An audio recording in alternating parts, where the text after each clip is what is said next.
whenever we can. We're talking hoops. And you know our guys will ramble. Can you just email me the rest of this story? This is Just Dubs with John Dickinson. Dickinson's an underrated talent, 100%. On KNBR 104.5 and 6.8. Streaming live at KNBR.com and on the KNBR app.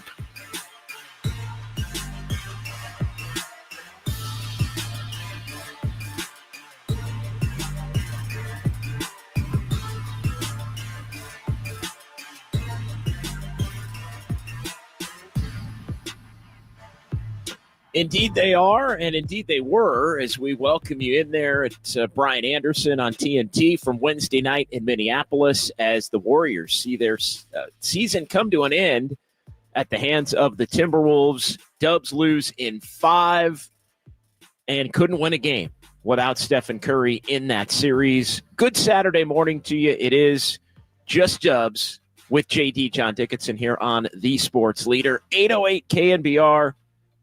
For one final time for the 2024-25 season on this Saturday morning, 415-808-5627.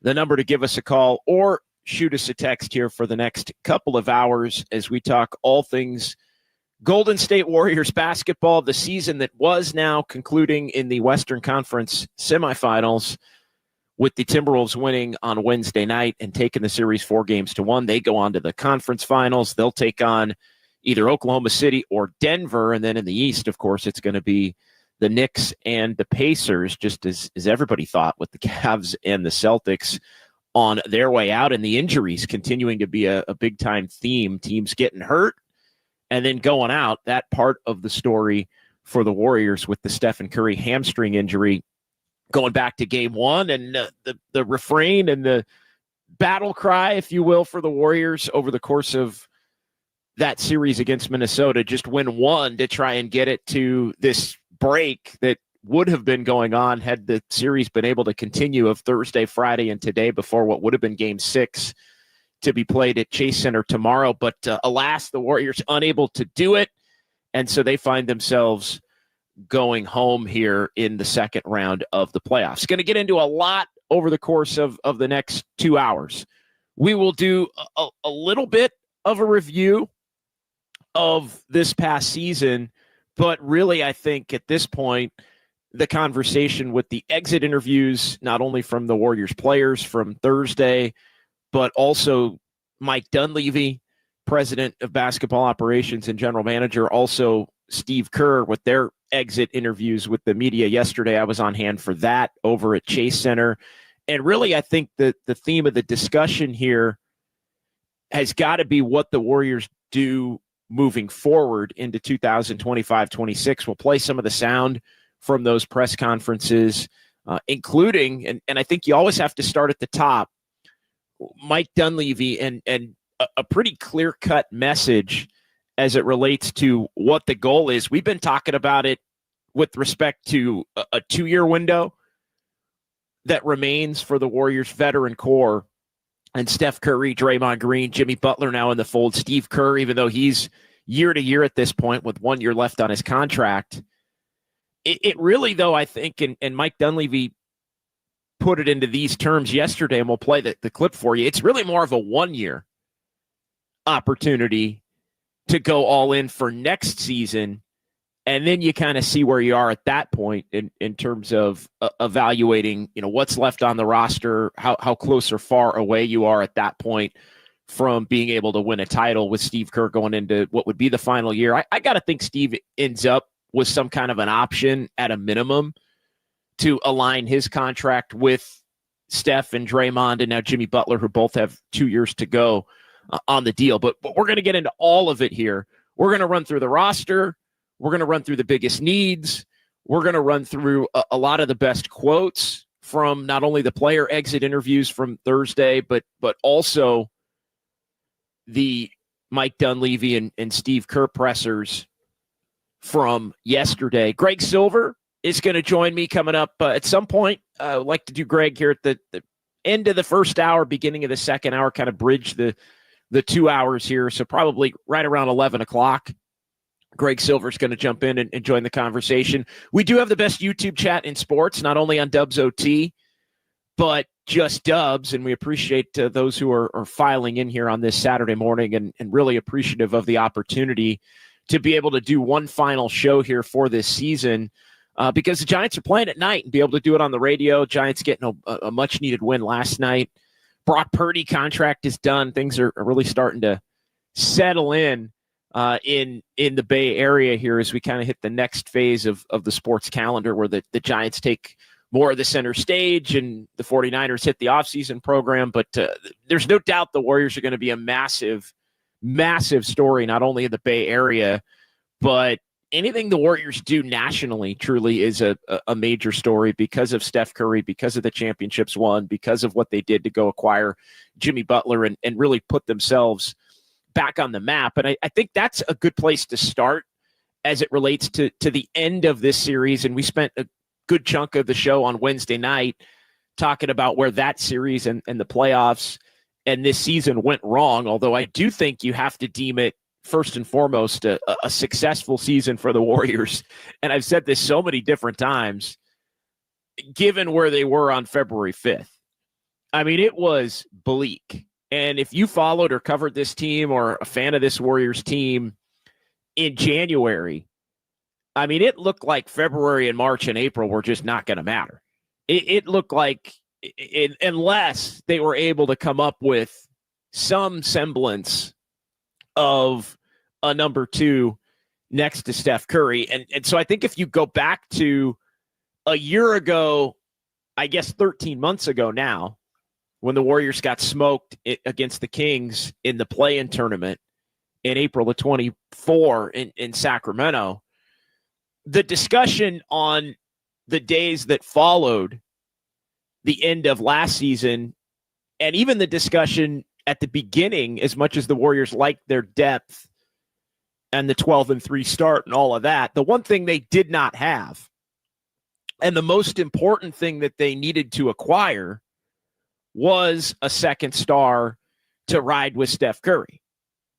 And that box now has been checked with Jimmy Butler, and you look at the 23-8 record that the Warriors ended up having down the stretch, the sprint to the finish to get themselves within a game of just making the playoffs outright in the top six, but then needing to go to the play-in tournament and beat Memphis to end up with the 7 seed. The 7 seed drew Houston as opposed to the Lakers. All of that. None of it happens without Jimmy Butler. None of it happens if the Warriors aren't able to make that trade. And look, they're an older team still. It is not a perfect roster, even at the core, but the biggest box that needed to be checked, and I do think you have to go all the way back to the end of last year, and the biggest box that needed to be checked was finding a number two, whether it was going to be a young, and I think the Warriors, other than maybe Kevin Durant or one of the younger stars, which have not to this point come available, other than Nico Harrison calling the Lakers in February. Want that Luka guy? Anyway, other than that extreme scenario, if Durant didn't want to come, I think the Warriors in a lot of ways got the best possible option that also cost them the least.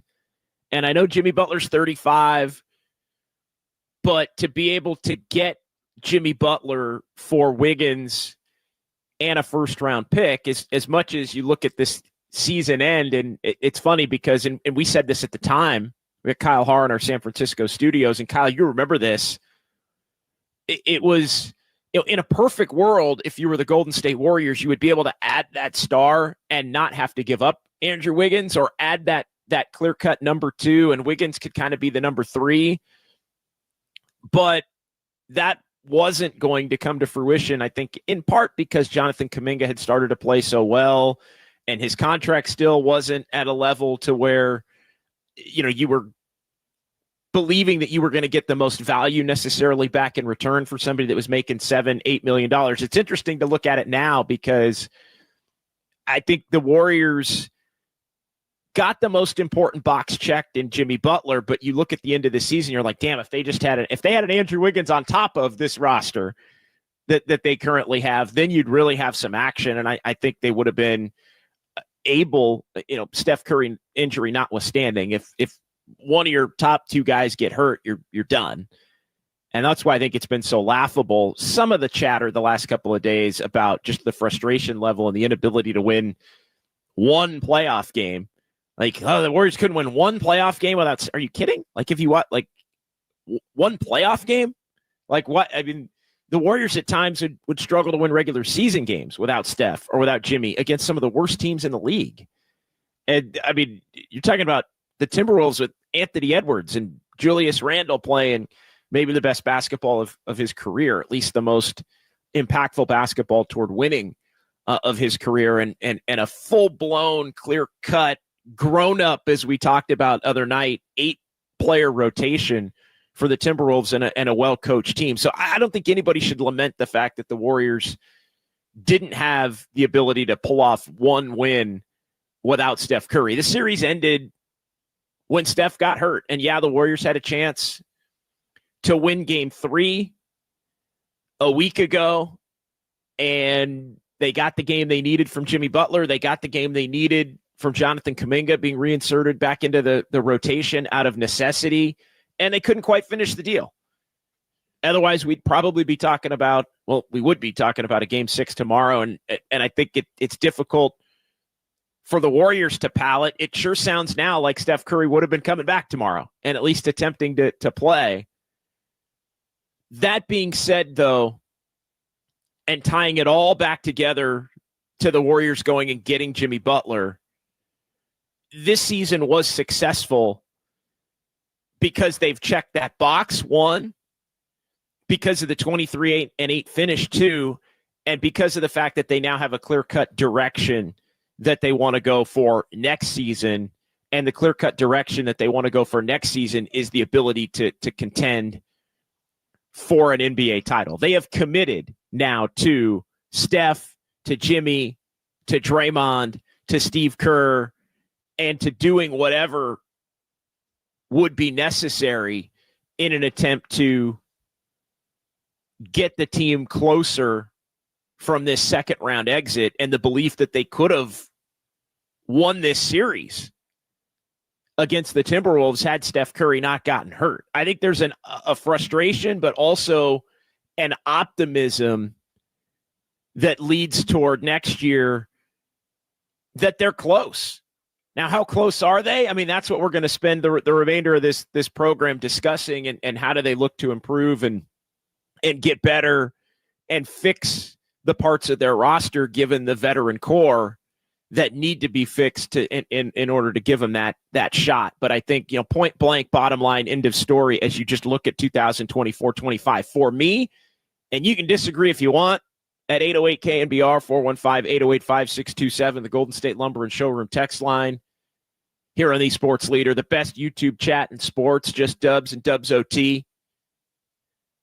You can disagree with me if you want, but this team was headed to not even maybe making the play-in tournament. As I've said a million times, you've heard it over the last 3.5 months. Like, this team was, they were going to be in Phoenix territory, I think, if they had done nothing. So successful there. That being said, you do have to deal with the way your season actually ends. And the Warriors did get beat by the Timberwolves. They did struggle at times in a hard-fought series against the Rockets. And I think that's the other part of the equation, just to begin the show and kind of wrap up the review of the season. The Rockets series and winning the Rockets series for the Warriors, I think that also validated. Like, if they had lost that series in 7 after having a 3-1 lead, I think it'd be a completely different conversation in terms of the disappointment level and maybe even the belief of how far they still have to go.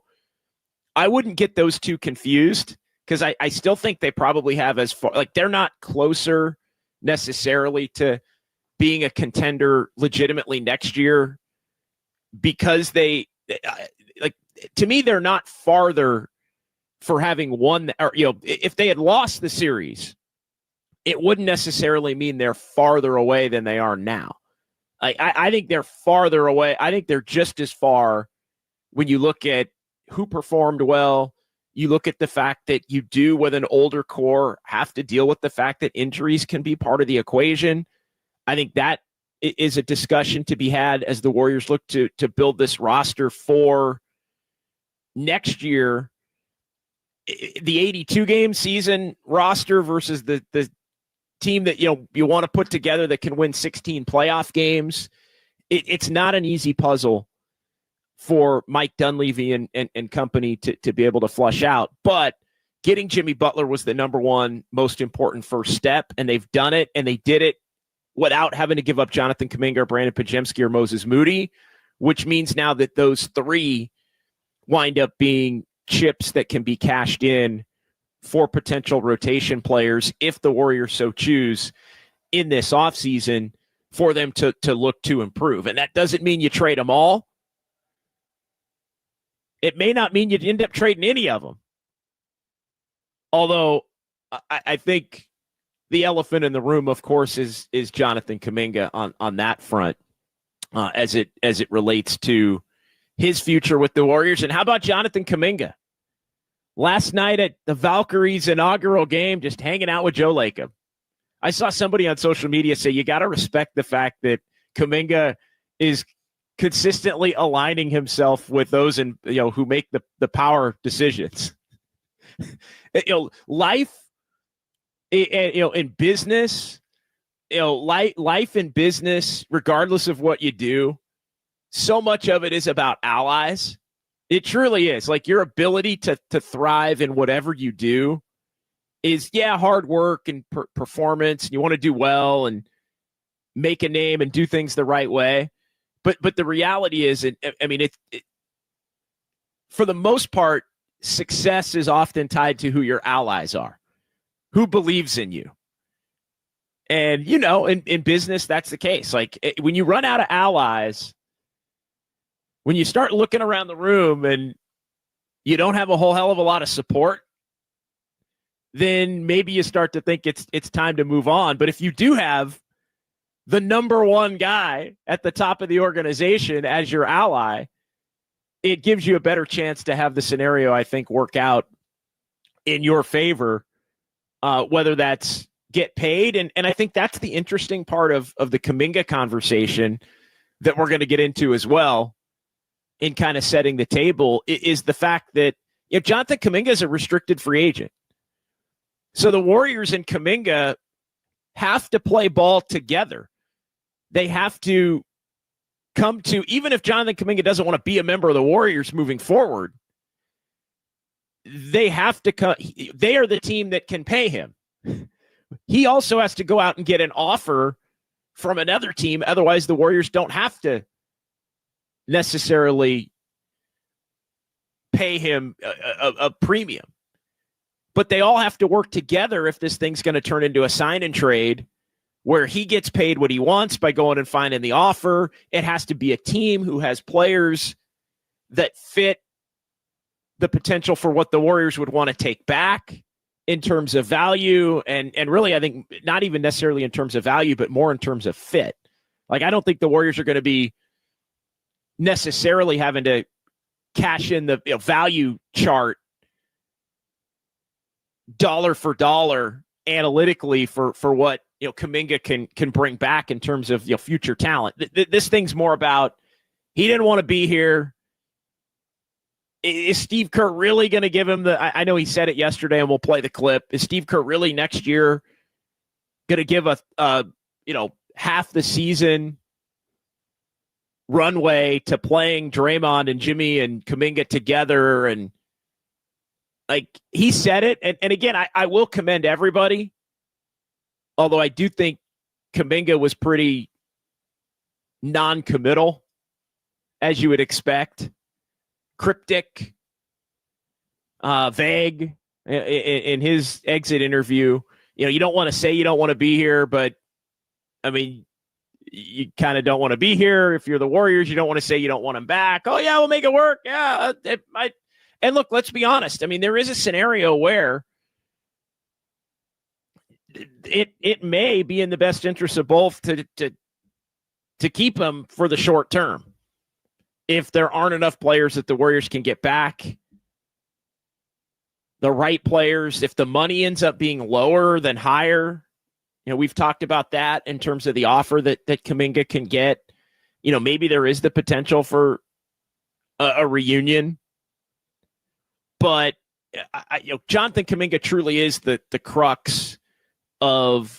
It's funny, he has been for the last couple of years. I mean, last year we were having this conversation about, either Kaminga was going to become the guy or he was going to become the guy that gets you the guy. And the reality is even that didn't happen because they didn't have to give up Kaminga to get Jimmy Butler.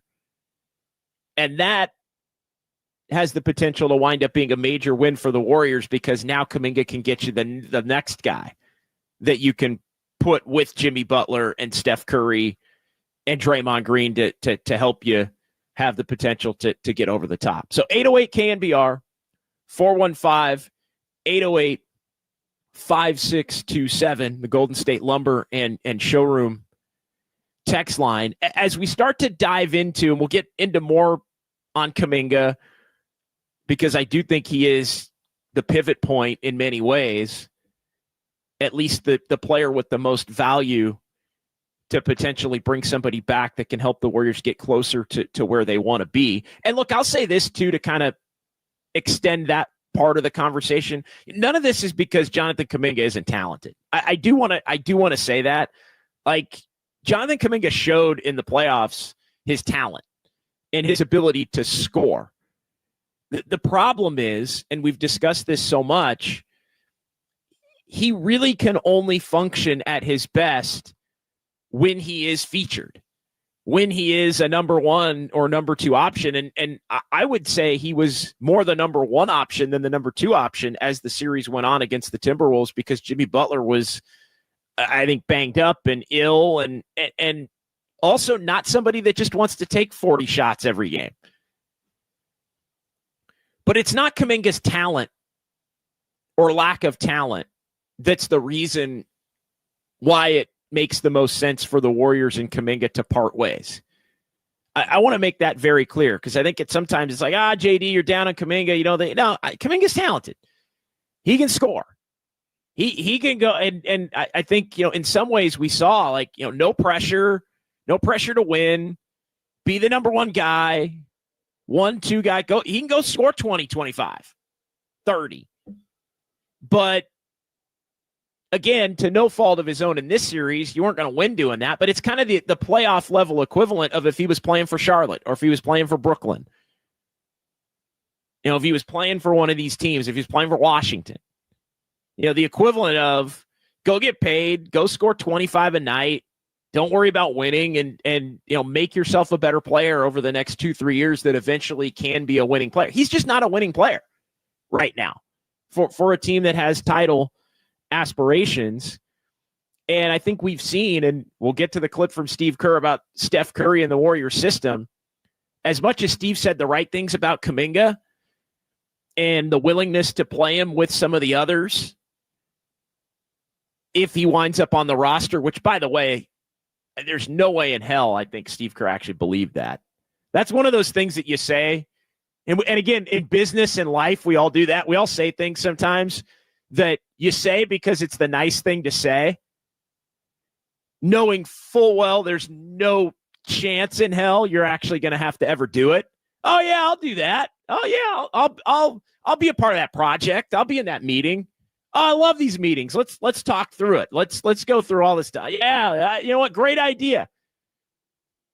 Great idea, Kyle. Knowing full well, that ain't never happening. I'm never going to have to actually do this. But you want to be the nice guy in the meeting, and you don't want to crater other people's dreams. You don't want to be putting people down just for the sake of putting people down. Like, how many? Oh yeah, I'll go to that.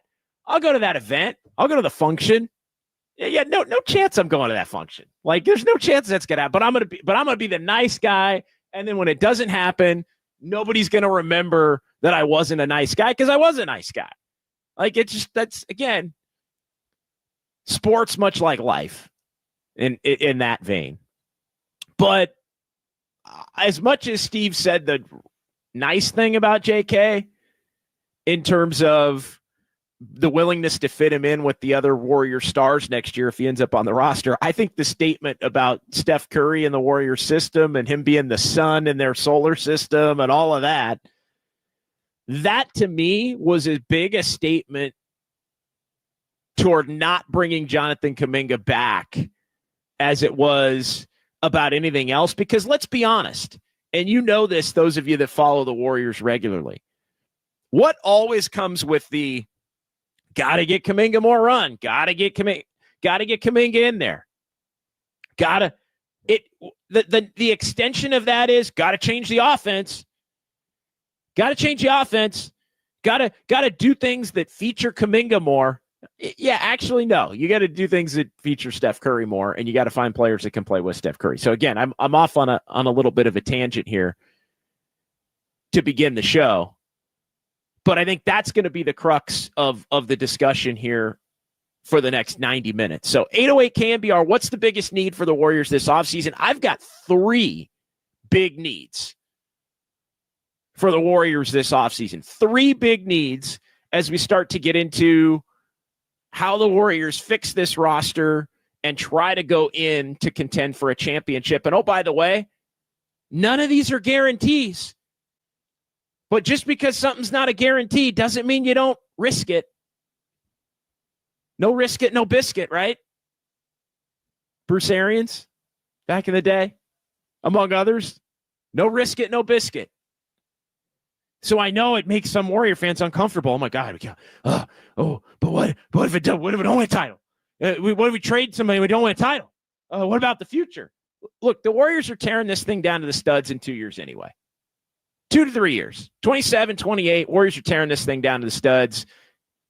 Podziemski, Kaminga, Moody, like that. They ain't some big 3. This ain't Harden, Durant, and Westbrook from 15 years ago. Like it just like let's. That isn't what it is. So you can risk it a little bit.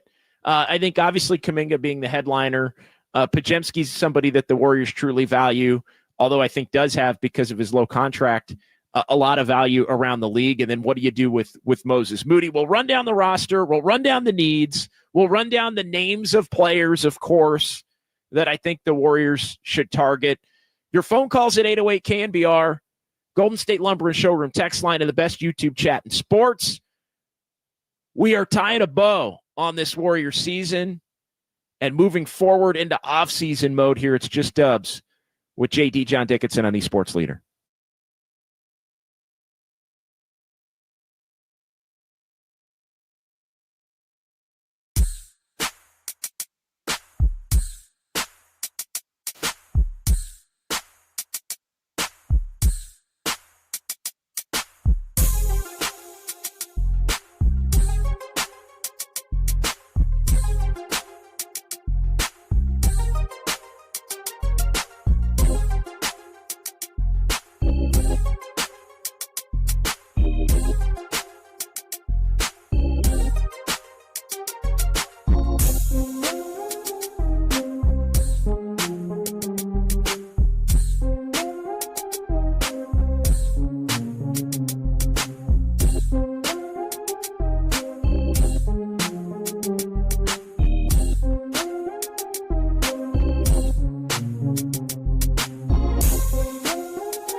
This is KNBR, and this is Just Dubs with John Dickinson, streaming live on YouTube at KNBR 1045.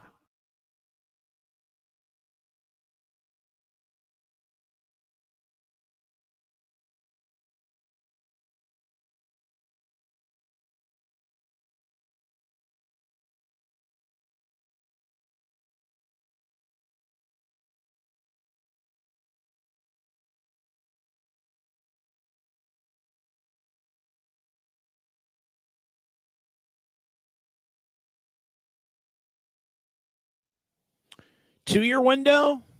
Nah, how about a one-year window?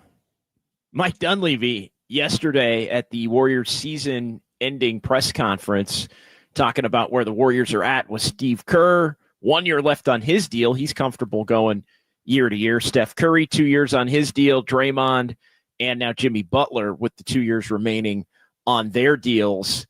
All in potential last dance. I know we've I think used that term 2-3 different times here, but I think next year truly probably is the last dance for the Warriors in terms of the ability to get over the hump and have a shot at winning a title. How do they do that after going out in the second round against the Timberwolves, losing that series 4-1? Well, that's why we're here. We're going to talk about it for the next 90 minutes. 808 KNBR.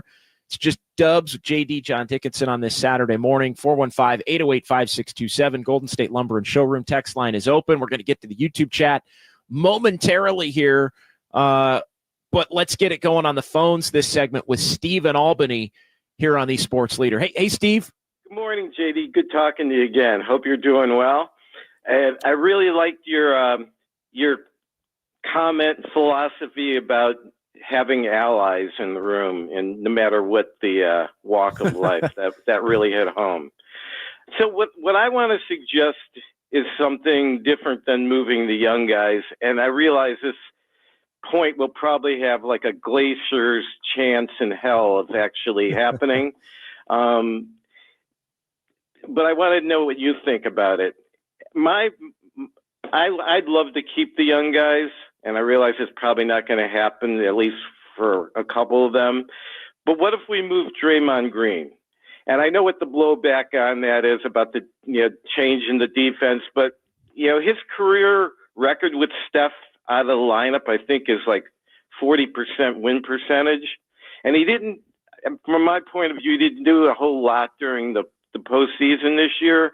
And I'm really tired of all the on-court annex and sometimes the off-court stuff with all, the publicity with the podcast. And I just wonder what you think about it. Yeah, I'll say this, Steve. I think the only scenario in which Draymond Green would be included in a deal would be a deal for Giannis. And I think other than that, to kind of bring it back to, and I think it's a good segue into just independently of who's not on the roster, what the Warriors need to add to the roster. I think I think that's a pipe dream. I mean, there are so many other teams that obviously are going to be involved, and I think the Warriors' only way to get Giannis would be if he basically says, I only want to go there, I want to play with Steph, that kind of thing. He tries to play that card. I think because of the salary structure, Jimmy and Draymond would both have to be in that conversation if you were going to, look to bring in Giannis. And I think at that point, obviously, it would become, Steph and Giannis, and you would change your defensive structure and scheme around Giannis, obviously being the focal point, and whatever center you would need to bring in around him. Beyond that, and I do think, I know it hasn't been really hot on the rumor mill to this point, Steve, but I do think the Warriors, you are going to hear some rumors and reports about them at least exploring the reality of that. I mean, they've been fixated on Giannis and the potential for him to maybe want to get out of Milwaukee for years, even before it was remotely possible. And now with everything going on there, it seems like it's very much possible that he's going to end up playing elsewhere. Other than that scenario, though, Steve, I think the Warriors believe, and this was a big, we'll play the cut in just a second. Steve Kerr said it yesterday. They don't want to have Draymond Green playing the 5 every night. And I think they believe that, not having another quality, capable, big man to play him at the 4, in particular at the start of the game, has worn him down to a point where he's not as effective at doing the things that he's done throughout the years as consistently. And some of that's age and all of that. But when I lay out the needs of this team, and I think an improved big man is part of it, it's not so much the big man that's the bruiser, although you do want somebody that's going to be a rim protector. And I think this not only is a thing for Draymond, but if Kaminga remains on the team, it helps Kaminga. They're looking for a big man that can shoot, because their forwards, whether it's Draymond, Jimmy, or even Kaminga, let's just assume he stays on the roster for a second, none of those 3 are great shooters. In fact, they all could be categorized as poor shooters. So if those guys are going to be out there, then you have to have a 5-man and really a 2-guard that, or another wing that can shoot the basketball. So I think they view the shooting big man, and I think it's why Brook Lopez's name came up, even though he didn't have a great year last year. The shooting big man who can clog the paint a little bit and rim protect, I think solves, in their mind, the Draymond problem, potentially the Kaminga problem, and then just the overall they need more shooting problem. I think they need a wing shooter and a big shooter, or a guard shooter and a wing shooter. Like, to me, they need more shooting at 3 different levels. But that's kind of where I think they are on Draymond. I think if it's not for Giannis, they still love what he brings to the table and think he, can anchor a defense, but it can't be like it was in the final third of the season where he's basically the starting center and that's the only way it can function. So they have to build the roster so that's not the only way it can function, because he's just going to wear down and become less effective. Got you. Great points. What do you think about a backup point guard? I think they need a backup. I don't know if it has to be a true point guard, and you're getting right into my list. I love it, Steve. I don't know that it has to be a true point guard, but I do think they need another combo guard that, they were a guard short. Let's be honest. I mean, as Podziemski struggled as the playoffs went on, and then you take Steph away, they needed somebody that they could go to when Podziemski was struggling, and Steve Kerr just didn't have that player on the roster. I mean, maybe Pat Spencer, but we're talking about Pat. I mean, it's Pat Spencer. I mean, he's a G League / 11th to 15th man. Not somebody that you want to be playing heavy minutes or even 20 minutes in a playoff game. As much as he did show himself to be ready when he got some opportunities against Houston when they were down big. So I think they need another combo guard. I think if you look at the guard line, Steve, it's Steph and Podziemski.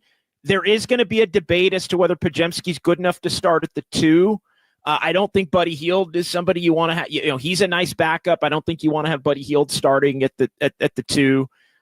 But you need another combo guard that can handle, I think, can play make, that has a little bit of size to him, to where your 4 guards are basically Steph and Podziemski.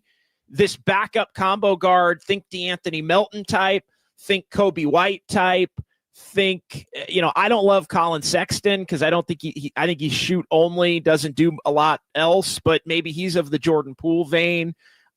Somebody like that, to where your 4 guards are Steph, Podziemski, this combo guard that can play either if Steph's out or if Podziemski struggles, and then Buddy Hield's kind of your shooter guard 4th option. I think you need 4, and I think when you look at this Warriors roster, they ended up only with 3, and it wound up burning them as the playoffs went on, Steve. Great points, JD. Thanks a lot for addressing that. Appreciate it. No, appreciate it, Steve. Great call, man. Thank you so much for all your input this year, and we really appreciate it, man. We'll talk again down the line. My friend, bye-bye now. All right, Stephen Albany checking in. 808 KNBR, 415-808-5627. It's just Dubs at JD, John Dickinson here on the Sports Leader. I do think you're going to hear about Giannis a lot. I don't think necessarily anything's going to come of it. And I will also caution the Warriors to be careful. Like, you better not tick off Jimmy or Draymond if their names start popping up in potential deals for Giannis that don't come to fruition, especially Jimmy. I think Draymond would obviously understand. It's Giannis. Like, Draymond understands the business. And I think he has a very clear, sobering look, I think, at everything. Extremely thoughtful and intelligent, player, obviously, on the court. Maybe not thoughtful all the time on the court, but thoughtful in terms of the business of sports and roster construction and the need to get better. But no, I think Giannis aside, which is an extreme outlier, I think the number one thing to help Draymond Green is a big that can play next to Draymond Green. And again, I think that's why you've seen, some of the other names, Steven Adams, Wendell Carter Jr. is another big that can shoot it a little bit from the outside. Daniel Gafford's a different kind of big, not somebody that's necessarily going to shoot it from the outside. Those have been some of the names that have popped up, but I think it's got to be somebody that's, they don't need somebody that's going to play 35 minutes a game, but they need somebody that's complementary to Draymond in different ways than Looney and TJD and even Quentin Post. Although I think Quentin Post, and this is the other interesting thing to get into as it relates to the young players. As bad as Brandon Pajemski and Moses Moody were at times in the playoffs, both of them proved that they could be regular season starters. And you could win some games with them over 82. You look at that lineup with Steph, Pajemski, Moody, Jimmy, and Draymond. You can win. And part of the equation is you got to win regular season games. The West is going to be better next year. And this is going to be something with the Warriors' older roster at the top, balancing back-to-backs and rest, not only for Steph, but for Jimmy and Draymond, and still being able to field a team on a nightly basis that can win in the regular season, to where you're not right back in the same spot next year with a month to go in the season. You basically have to win every game to avoid the play-in, and you still might not avoid the play-in, as the Warriors did not avoid the play-in this year. So I think that's part of it too. You got to look at it, and I think even Jonathan Kaminga, as much as I've been on the point that they need to move him going into year 5, and that his best value to the Warriors next year is the player or players that he can bring back in a sign and trade. Jonathan Kaminga could be an 82-game player. I think we know Jonathan Kaminga is not a 16-game player with Steph and Jimmy and Draymond and the way that they have to play. He can score when he's featured. We saw it. Like, that's a different point. And no, Lance Malone, JD, did they mismanage JK? I don't think they mismanaged JK at all. I think he got hurt. And then they didn't have time to mess around with it, trying to fit it in and figure it out. But as much as I don't think Kuminga is a winning player in terms of a championship caliber player right now in his career, I do think he's a regular season player that if Jimmy Butler needed a night off and you wanted to have him try to score 20 or 30 and win a game, he could provide that. But again, are you going to have him on your roster for that and then DNP him in the playoffs, or play him 15 minutes in the playoffs because you don't trust him? And I think that's where this thing is likely headed. And I know there's the debate over, he wants the contract, and maybe if you pay him, he'd be more apt to. We talked about the hush money that they gave Moses Moody jokingly, right? They paid Moses Moody, I thought, more than probably they needed to, given what he had actually done.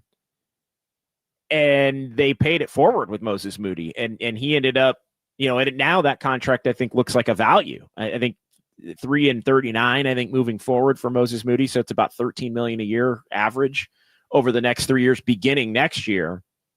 So that extension, I think is a nice value. And look, Moses Moody's somebody that I think can also be included into a deal. All right, we're going to get to the YouTube chat, but before we do, I want to hit the three things. And Stephen Albany was a great tip-off caller here in this segment to get into the conversation. I think when you look at the Warriors 3 weaknesses in the playoffs.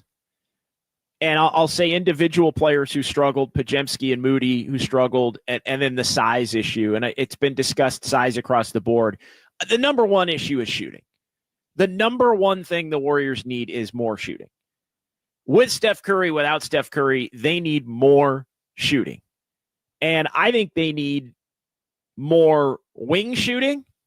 And I think they need more a big man that can shoot in addition to Quentin Post. Although I think Quentin Post is another guy who proved in the regular season he can be an 82 game type of a player, but not potentially a 16 game type of a player. So I think Kaminga is your best asset in an attempt to get this stuff. I think Podziemski and Moody have shown they can be 82 game players. I will also say this.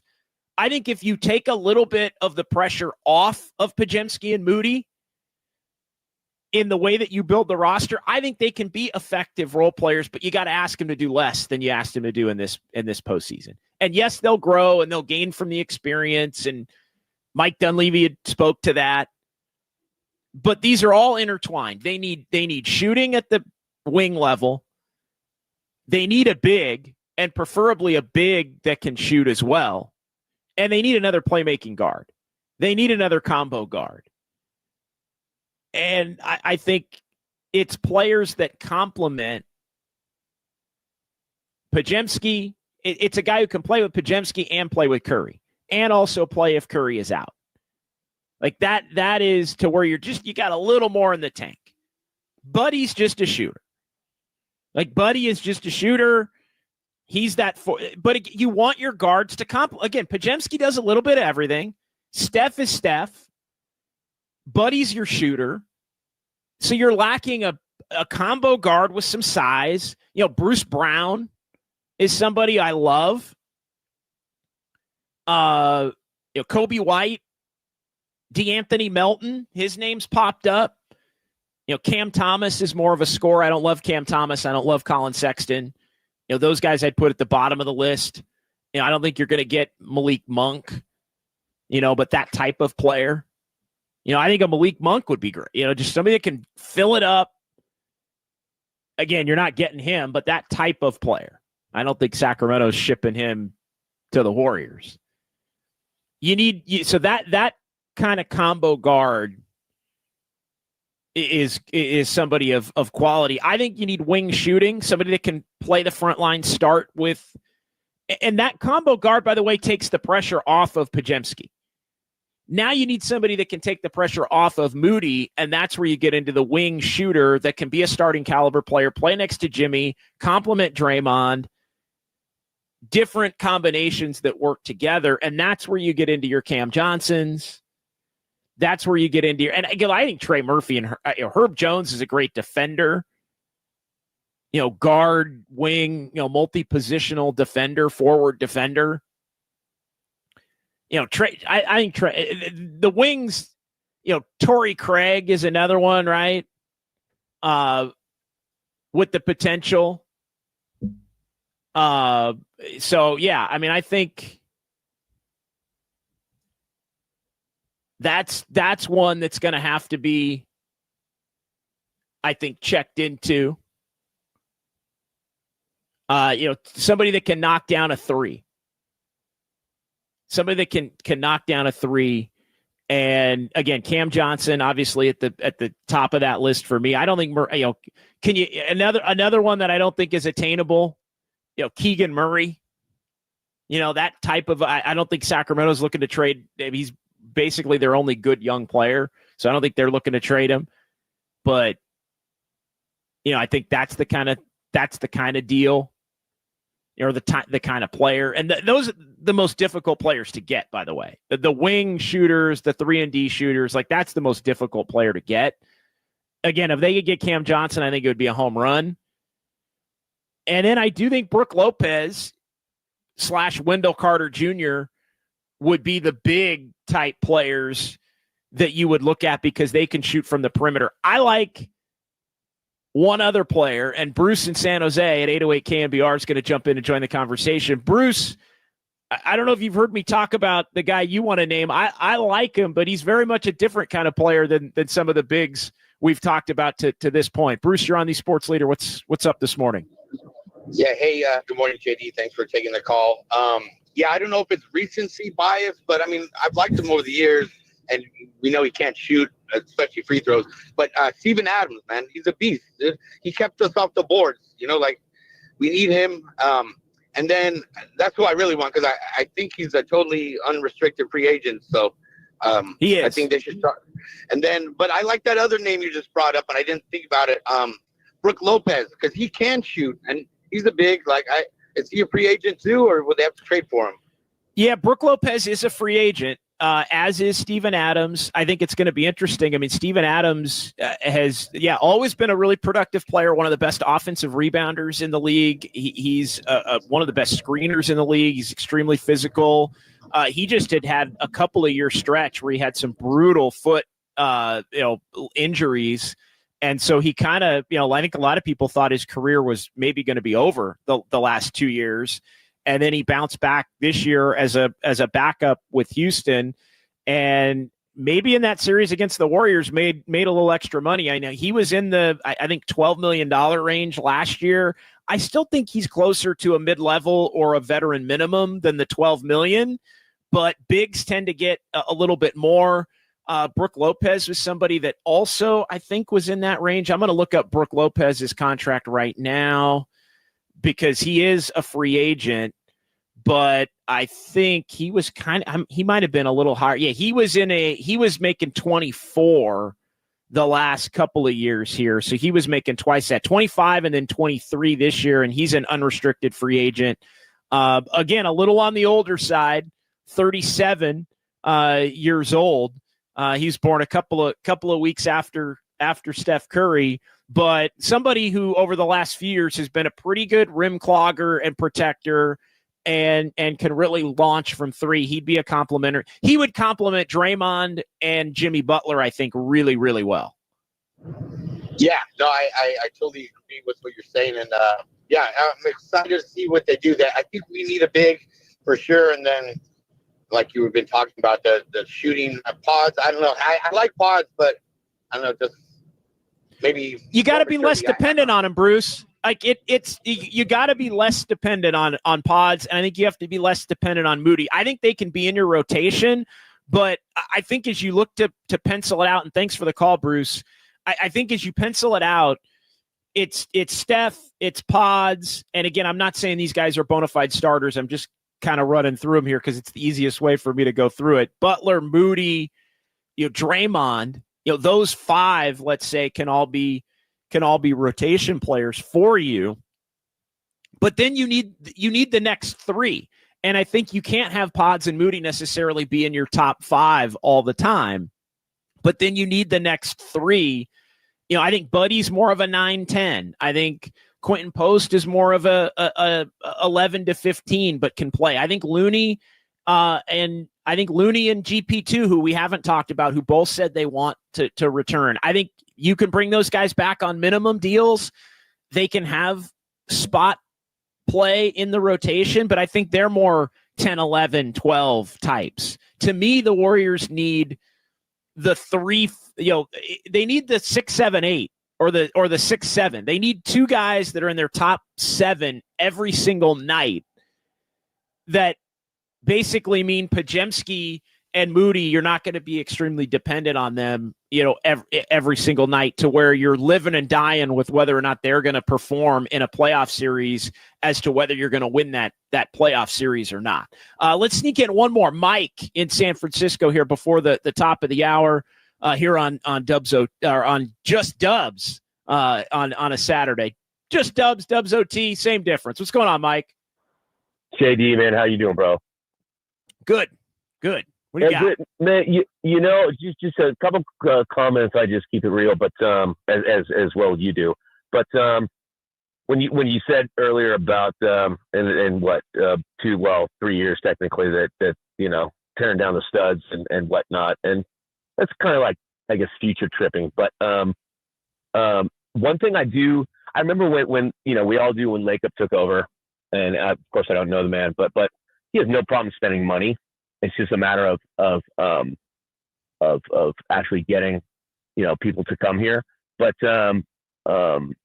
yeah, I guess I really don't have a point, man. But I've stuck with the Warriors through thick and thin here, man. I've been watching, them since I was 5. I'm 47 years old. So, but stuck with them, through thick and thin. But yeah, I just the comment, hearing it from out of your voice and other people, I know it's coming, but tearing it down from the studs, I'm just. But I do like Pods. I do like Moses. I do.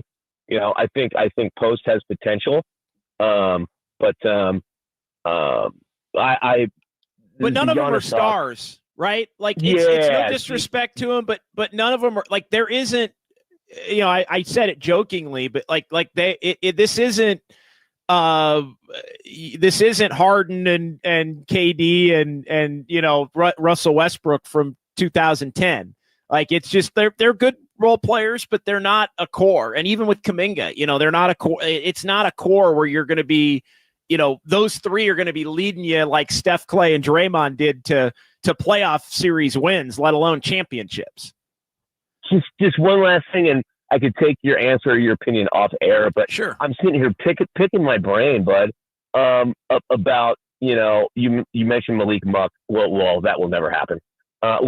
Maybe 1% chance, but a player, like that can give us, 15 points, consecutively, a game, average 15, and a shooter. And I'm thinking around the league, and I just, it's Saturday morning. Nothing. Maybe my brain is mush. I haven't had coffee, but anyway, man, I appreciate your time, JD, and I'll be in touch, man. I appreciate your time. Thanks, bud. Thanks, Mike. No, I appreciate it. I mean, they kind of, again, we're not relitigating the trade, but they kind of need a Jordan Poole type. They need a 2022 Jordan Poole type, not a 2023, 24 Jordan Poole type. They need a 21, 22 Jordan Poole, like the player that he was for that year as another scoring, option. All right, let's take a timeout. 808 KNBR 415-808-5627.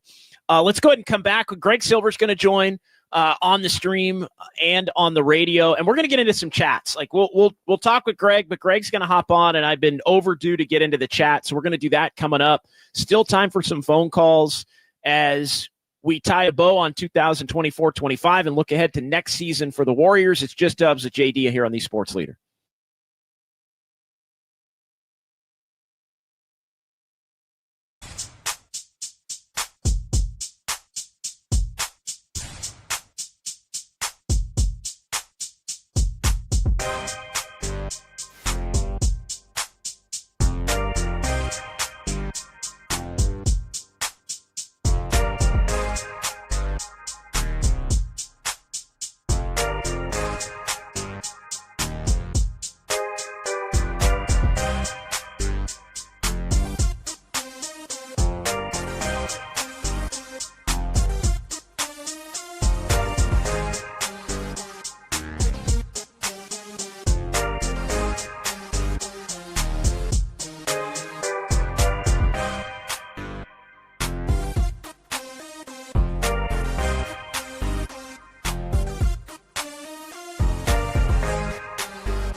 live from downtown. Hurry, way downtown. Bang! Bang! This is Just Dubs with John Dickinson on the Sports Leader, streaming live at KNBR.com and on the KNBR app.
All right, a lot to chew on there from Steve Kerr, his exit interview with the media yesterday over at Chase Center. Hour number 2, Just Dubs with JD, John Dickinson, wrapping up 24-25, heading toward 25-26.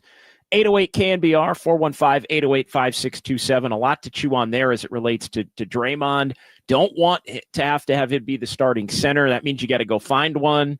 I don't think that player is currently on the Warriors roster.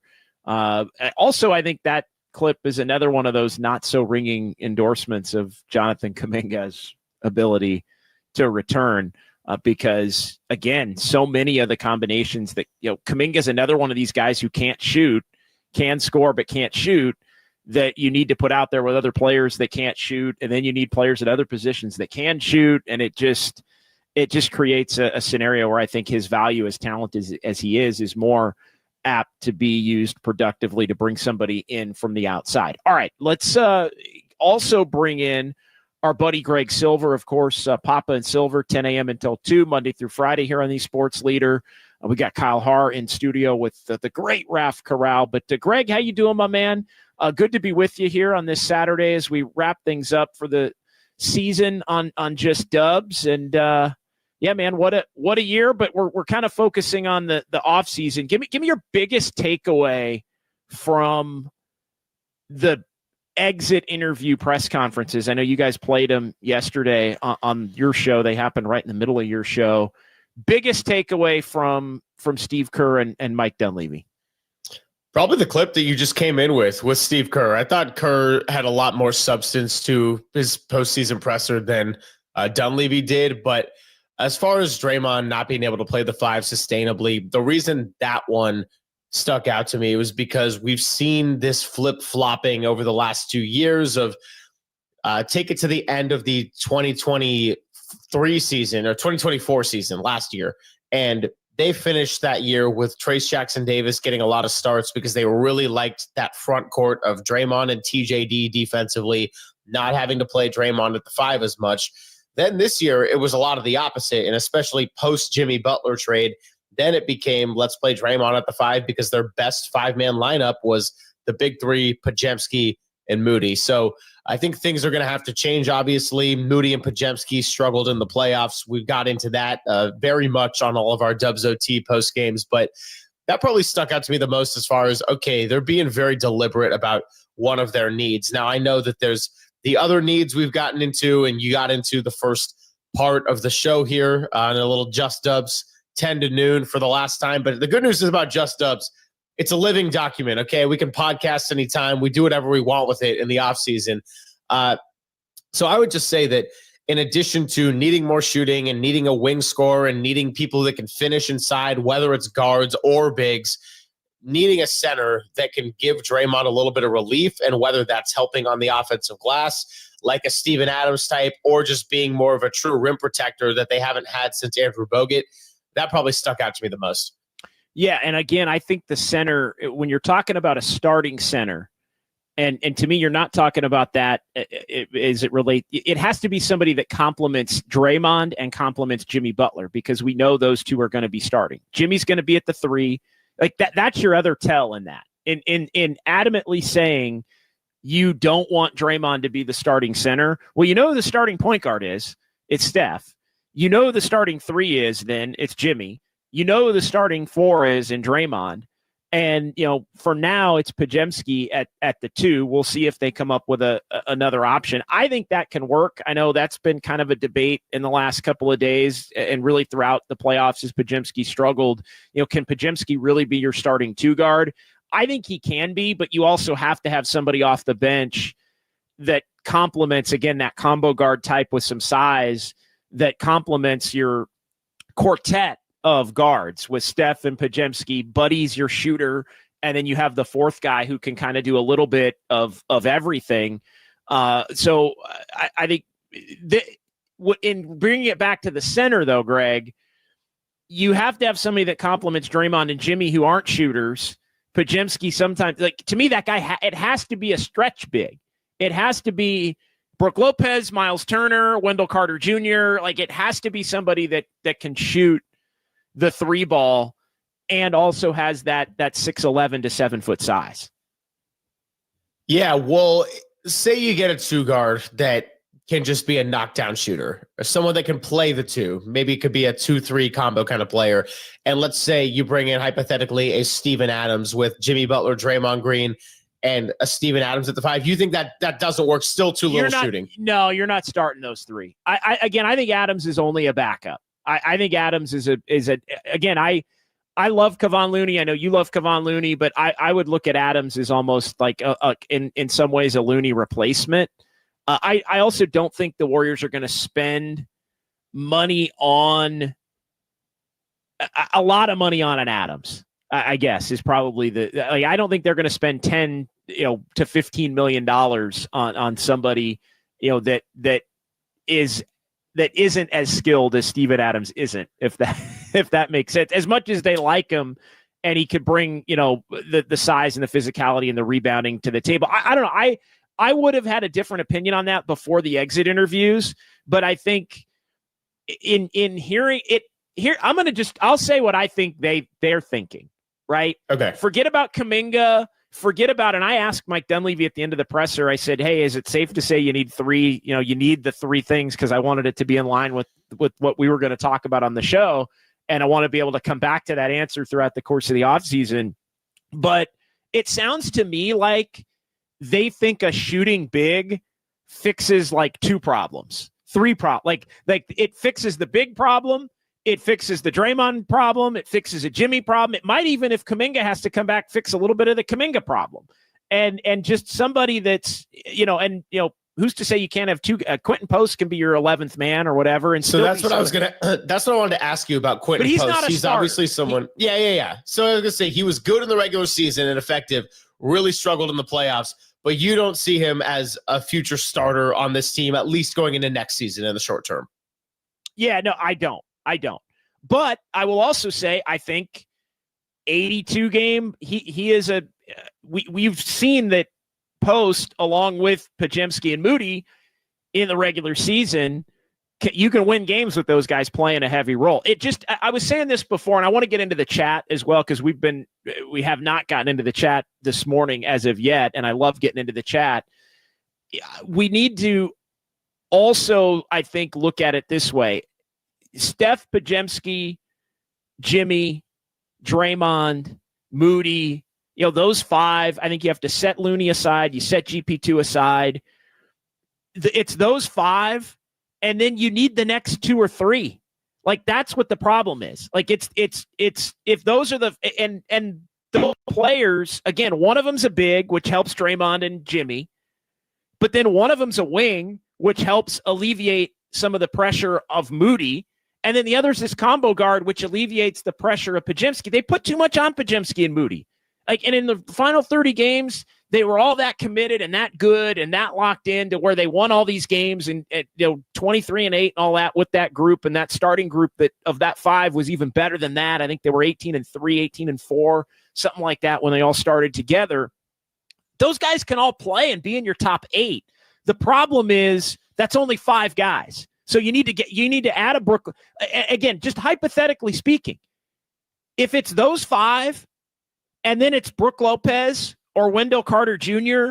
or somebody like that as your big, which slots somebody out of the starting lineup among those 5. If it's Cam Johnson, who makes Moses Moody your 7th man because Cam Johnson's going to start next to Jimmy Butler, and then it's DeAnthony Melton, or it's a combo guard. If it's Bruce Brown or Kobe White, Quentin Grimes, whoever it is, if now you got 6, 7, 8.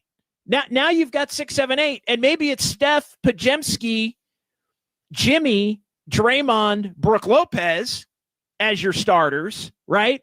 And then coming off the bench, it's Moody and Kobe White, or Moody and Malik Beasley, and or Bruce Brown and Cam Johnson, like however you want to do it. Like, but now you've got Moody and Podziemski not having to play as much, but yet they're in the rotation because they're good play. And now Buddy Hield's your 9th man.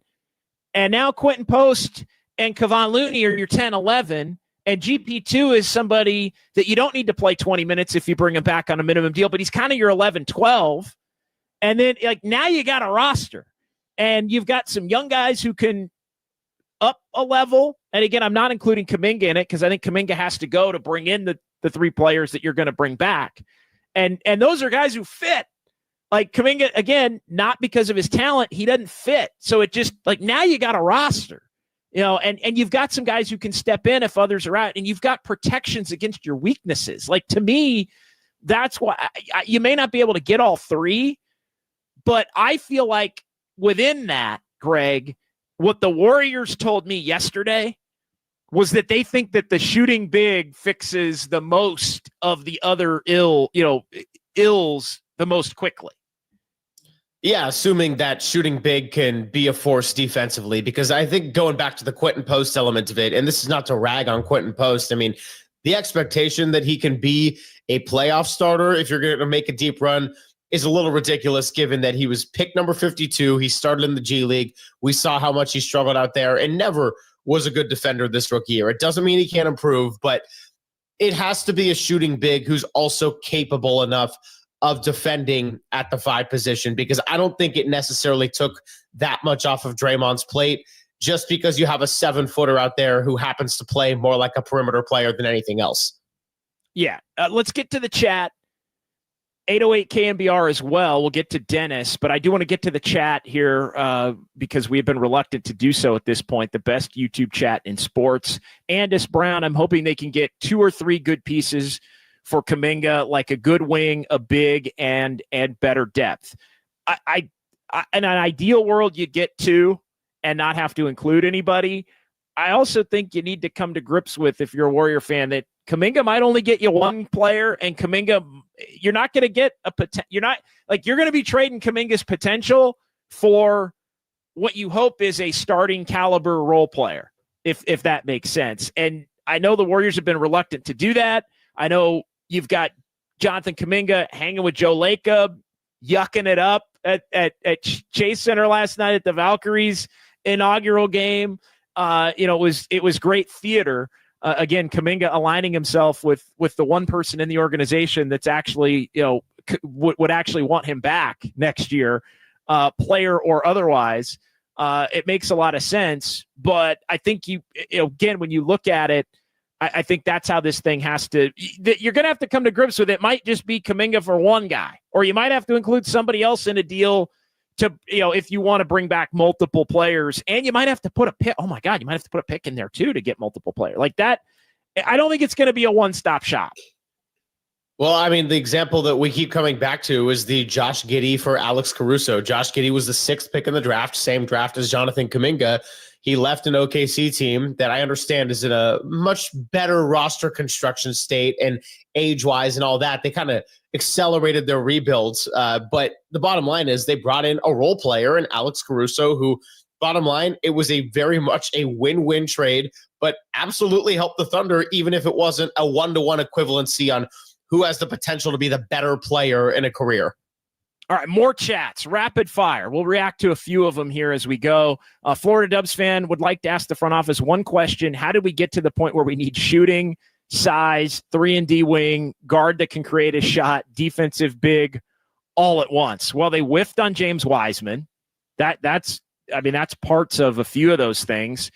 3-and-D wing, I think, Moses Moody has not become that player, and neither is Jonathan Kaminga, although I think Jonathan Kaminga, you don't even need the 3 part if he would just consistently defend. And that's part of the conundrum with Jonathan Kaminga. Jonathan Kaminga only busts his ass on defense when he knows he's going to play 30 minutes a game and has free reign on offense. Like, he played some of the best, I think, individual defense he's ever played in the series against Minnesota, against Anthony Edwards.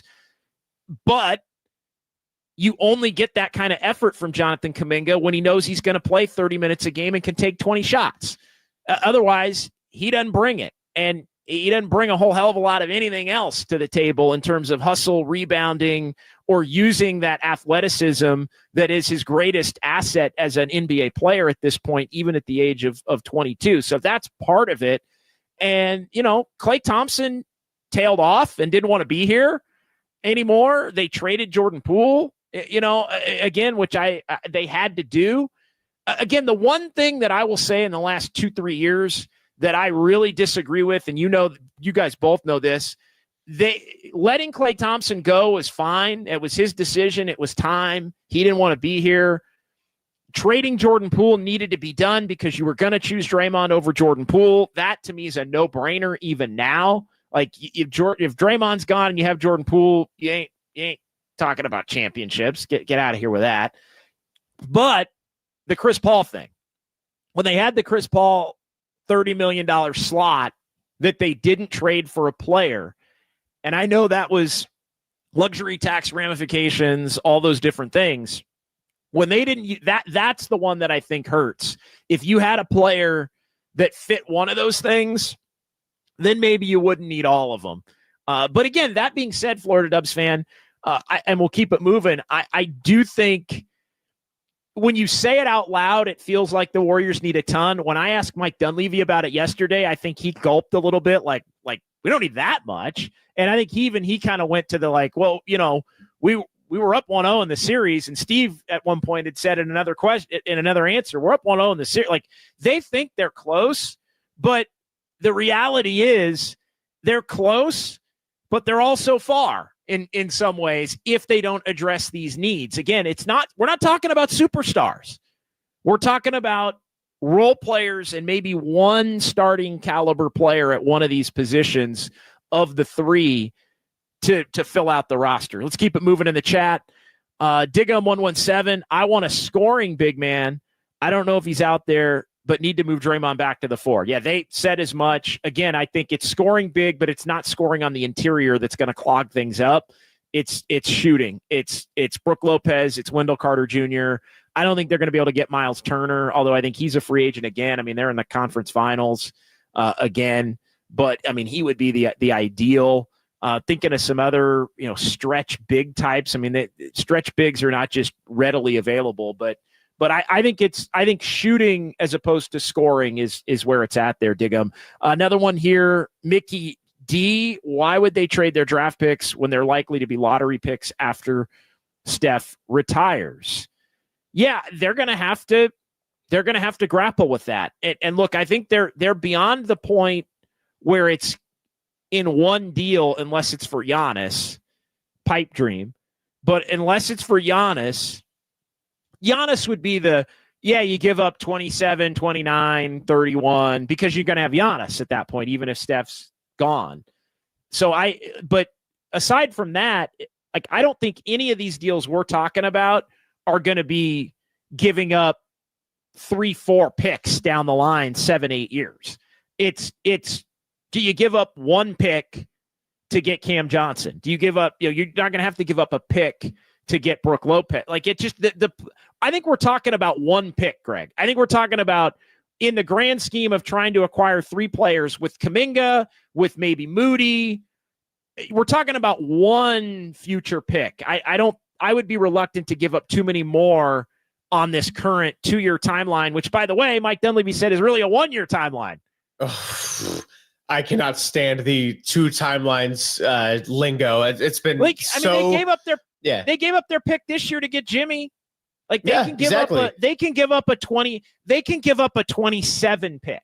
Like let's be honest, they can give up a 27 pick because that's going to be, maybe you make a run next year. Maybe I think in a perfect world, 2 years from now, you're kind of right now where you are right now, and that pick's around 20. Like I don't know. Like to me, you can it's 15 to 20 somewhere in there like that.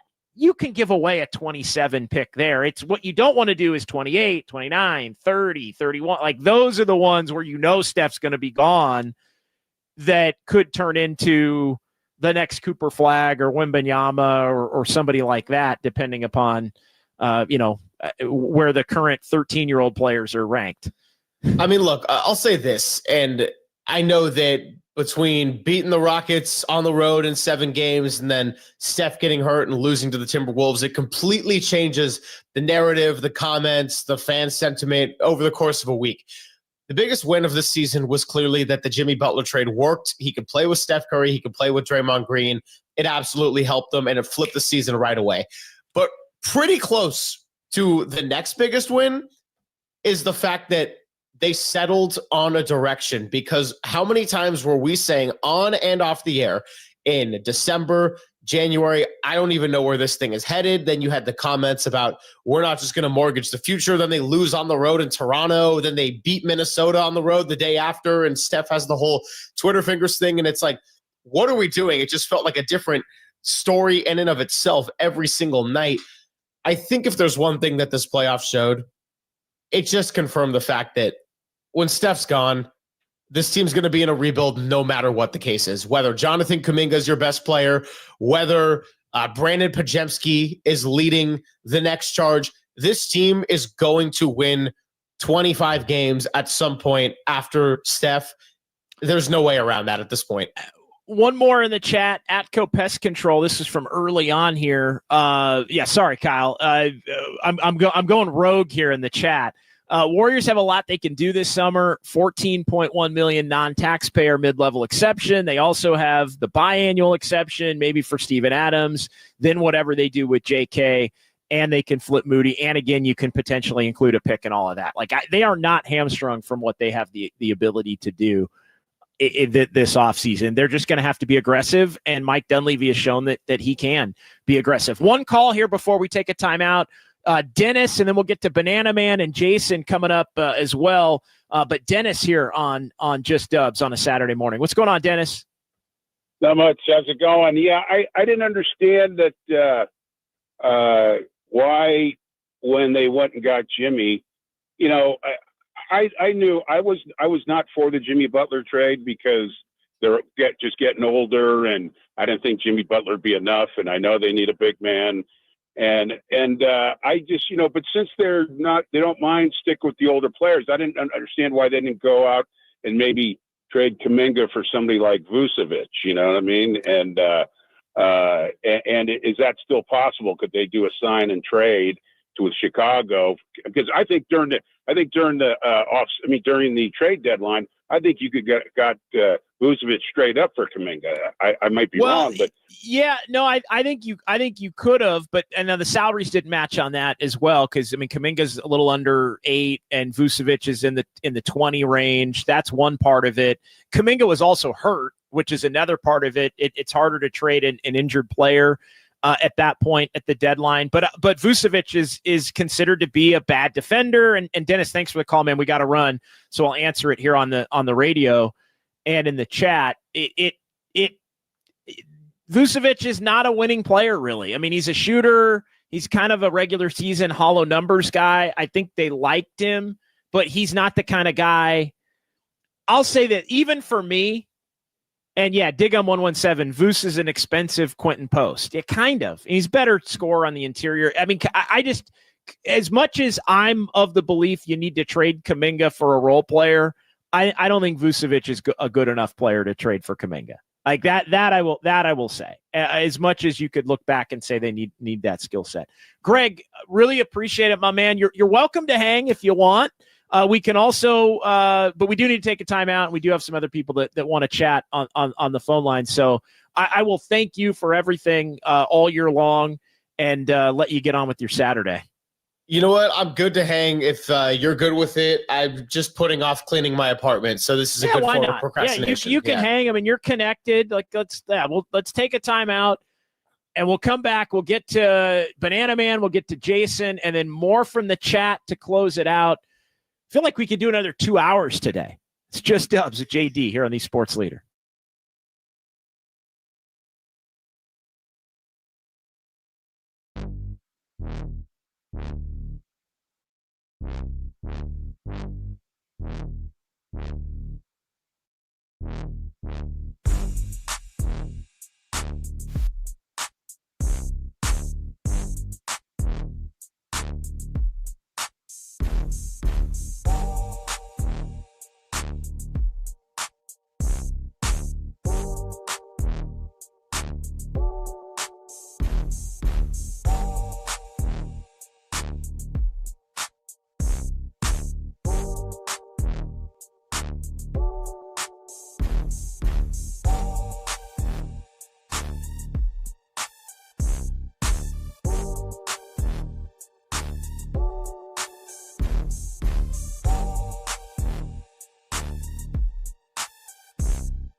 Dub Nation, this is the real and inside story on Warriors basketball. Just Dubs with John Dickinson now continues, streaming live at twitch.tv/thesportsleader.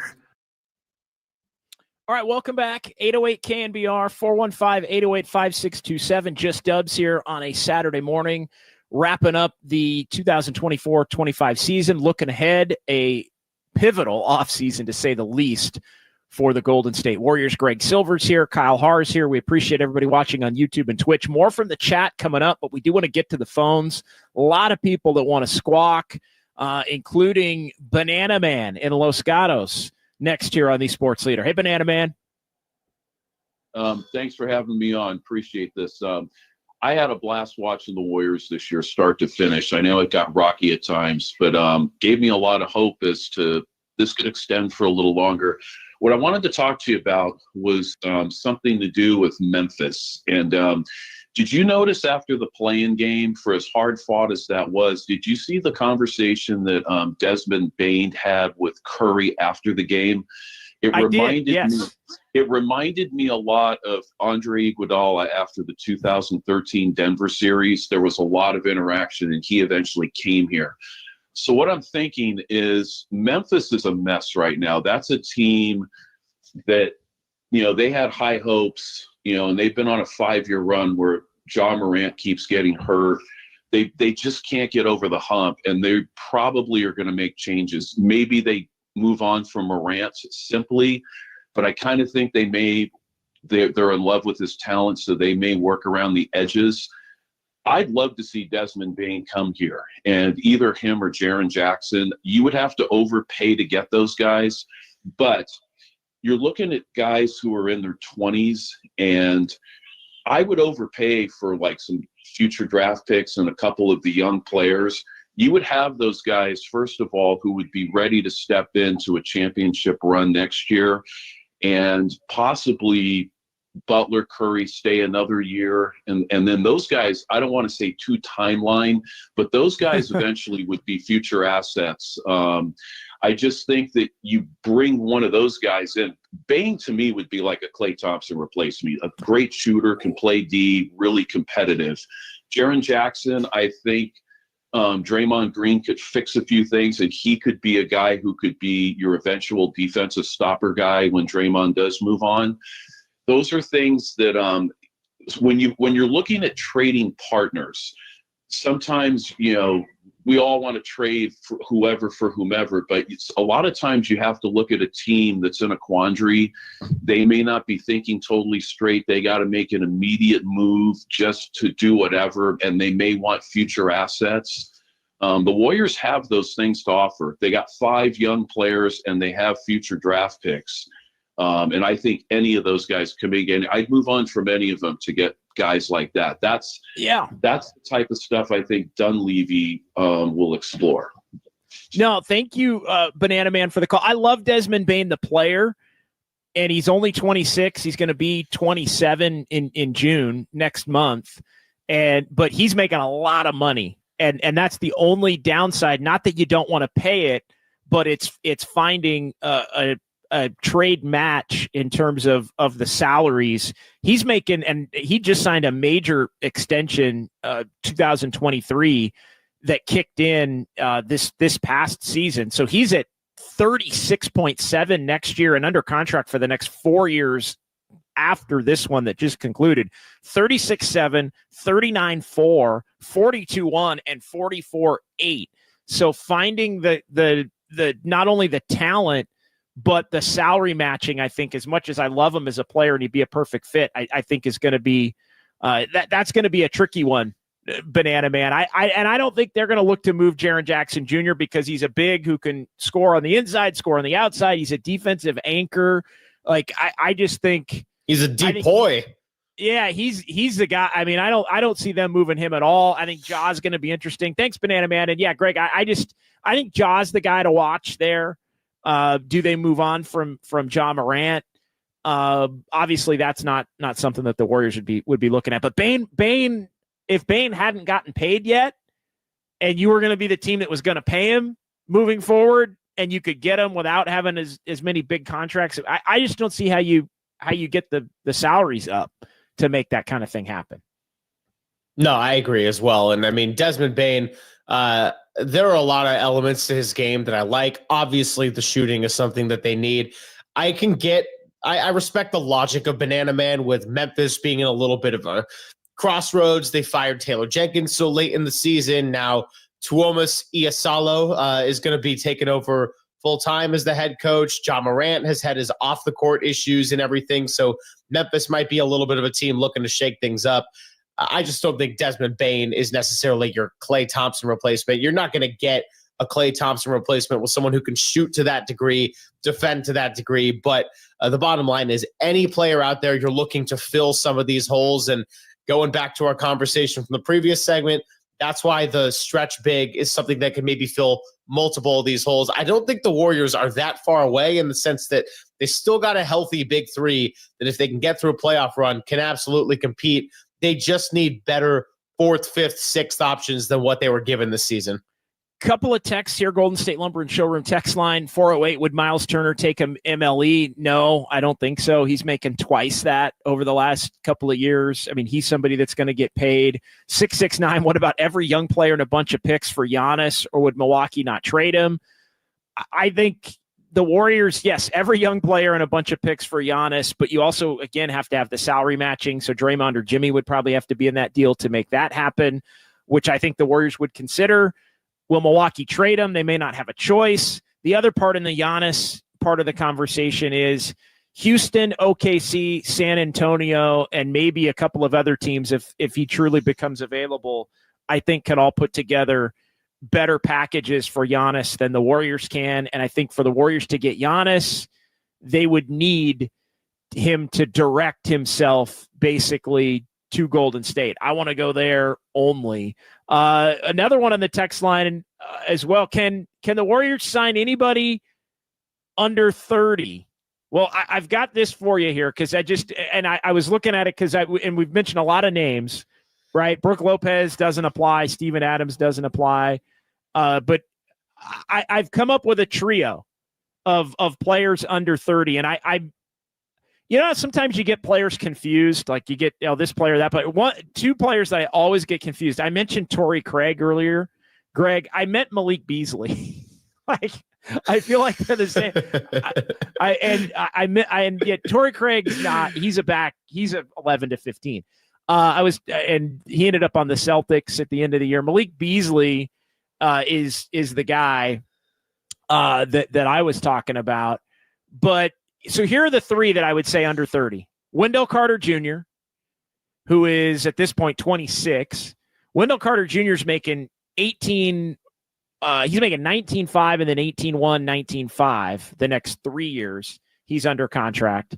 Wendell Carter Jr., Malik Beasley, who is still, yes, under the age of 30, 28 at this point. He'll be 29 coming up in November. And Bruce Brown, who you think is over 30. Like, I think Bruce Brown's like 33. He's not. He's 28. Bruce Brown, 28 years old, and will be 29 coming up in August. He has a summer birthday, so he'll play all of next year in his age 29 season. So there you go. There are names on the list that are under 30, folks. By the way, is speaking of players that could totally fit in this category and be confused, is Gary Trent Jr. under 30? I feel like he's the perfect extra piece that just mixes in with Bruce Brown, Malik Beasley, all these guys. Yeah. Yes. And by the way, Cam Johnson's 29. He'll be 30 next March. So Cam Johnson fits into that. Doc Rivers at the game last night, a mentor to Natalie Nakase, the Valkyries head coach. She was on his staff back with the Clippers. And he was there last night. He was yucking it up with Jonathan Kaminga. Hugs and fist bumps and all kinds of stuff. I mean, there's like four guys on the Bucks. You made me think of it with Gary Trent Jr. That would be, a couple of them are free agents, I think, including Gary Trent Jr. Gary Trent Jr. is under 30, got to be. In fact, I think Gary Trent Jr., as I look it up, I think is like significantly under 30 off the top of my head. Like he's really young because I think he was really young when he came in. He is 26, and I think he's already. I think he's already had his birthday. Yeah, January of 99 for him. So yeah, he's 26. Will be 27 next January. So yeah, I like he's somebody that I think I would add to the list as a shooter. Although he's a little more to me the Buddy Hield realm. Like I think he's a little redundant to Buddy Hield in comparison to some of these others. All right, Jason is up next here on Just Dubs on this Saturday on the Sports Leader. Hey, Jason. Hey, JD. Hey, Greg. Hey, Kyle. I just want to first start off by saying thank you to all three of you guys and everybody behind the scenes for another great season. JD specifically, I've been listening to you for probably the last 5 years now, and you've taught me a lot about the game with your post-game analysis and Saturdays on the radio. I love what you bring. But unfortunately, the text line took my point at trying to get anybody with a little bit of talent under 30 years old onto this team would be fantastic. I hear names like Brooke Lopez and Steven Adams, and I just kind of cringe into a little ball by myself here. What about Wendell Carter, Bruce Brown, and Malik Beasley? What would that do? Bruce Brown to me sounds like a really interesting one. He's hurt quite a bit, but I think what he did with Denver in that championship run, going and getting a new contract, he'd be a good fit here. I think maybe I'm not going to pretend like I know all the ins and outs of the salary and making the salaries match for trades and anything, or what position he'd take here on this roster. I would just like to hear, and we already did give the options, but I think Bruce Brown would be a good pick. Malik Beasley maybe would be a good fit here. I liked him on the Pistons a lot.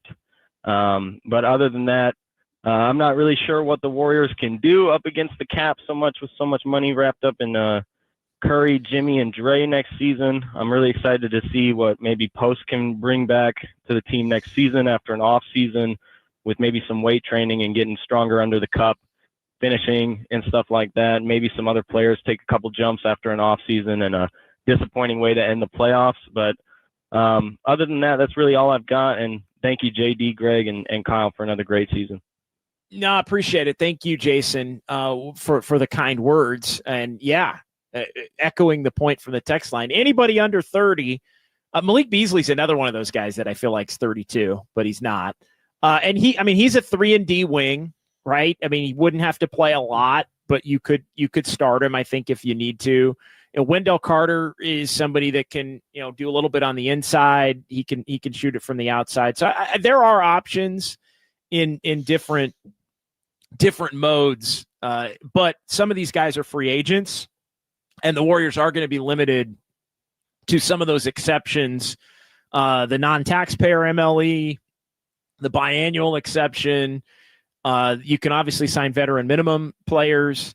I think, D'Anthony Melton truly is a name to watch. I mean, he's coming off the ACL that he sustained back in November, and then the Warriors ended up trading him he was in the Schroeder deal, right? He was Melton to Brooklyn for Schroeder, and then he might have ended up going elsewhere. So that's one I would, keep an eye on as a possible veteran minimum. I think GP2 is a veteran minimum. I think Looney's a veteran minimum. But again, those guys, Melton, I think if he's healthy, could be one of these guys that fits in the top 8 and would be a perfect combo guard with Pods and Steph and Buddy Hield, and somebody that could potentially start over Podziemski or come in and play closing minutes instead of Podziemski on a night where Podziemski's not playing well. Like, he gives them, I think, a lot of options there as well. Let's get another call. Vic in the Netherlands is next here on Just Dubs. What's going on, Vic? Hey, D, thank you for taking the call. Thanks for this whole season, man. It's nice to hear a local expert talk about Kaminga the way I think many of us see him, and don't really want to begrudge him his runway that he needs coming up ahead. But it gets tiring hearing all the rhetoric and the Kaminga hype. And I think this offseason is a pivotal one in which, I don't know, from my perspective, Jimmy Butler's got to go to the 2 or the 3 to really help Steph out defensively and kind of get him off defending bigger players than him to keep him healthy. And they've got to figure out whether they can get a wing or a big. I don't see how they get both, at least above average starters. What do you think in terms of which way would you go if you can only really get one to upgrade the roster, the wing or the big? I think they need the wing more than the big. They disagree with me, and I think they said as much yesterday in the exit interview. I mean, we were talking about it a little bit earlier. I think it sounds like they think the right big, if he's skilled enough, in terms of shooting the ball and the ability to be a paint clogger, can almost kill two with one stone. And maybe you can go the more inexpensive route in terms of the wing type player. I think the wing shooter is the number one thing. I actually think the combo guard is the number two thing, because you're not going to have Steph playing. I don't think you want Steph to play 70 plus games. It's great if he can, but I think you want to limit that to 60 to 65. And honestly, I think you really want Jimmy and Steph and Draymond to all play 60 to 65 next year. And you got to build a roster to where you can still win 50 games doing that. And I think, that's where, it comes down to the younger end talent, if you can get it, that are players that are capable of being stars. So I think the wing shooting, though, from a playoff standpoint, is the number one thing. A little bit of size there. I think they view the big as the number one most important thing. But the truth is, if they're going to win a title, I think they need two of the three or all three. And again, I've kind of labeled it. I think they've got 2 to 3 open top 8 rotation spots. That's even if you're counting Moody and Podziemski in it. Obviously, Steph and Draymond and Jimmy are in it as the other 5.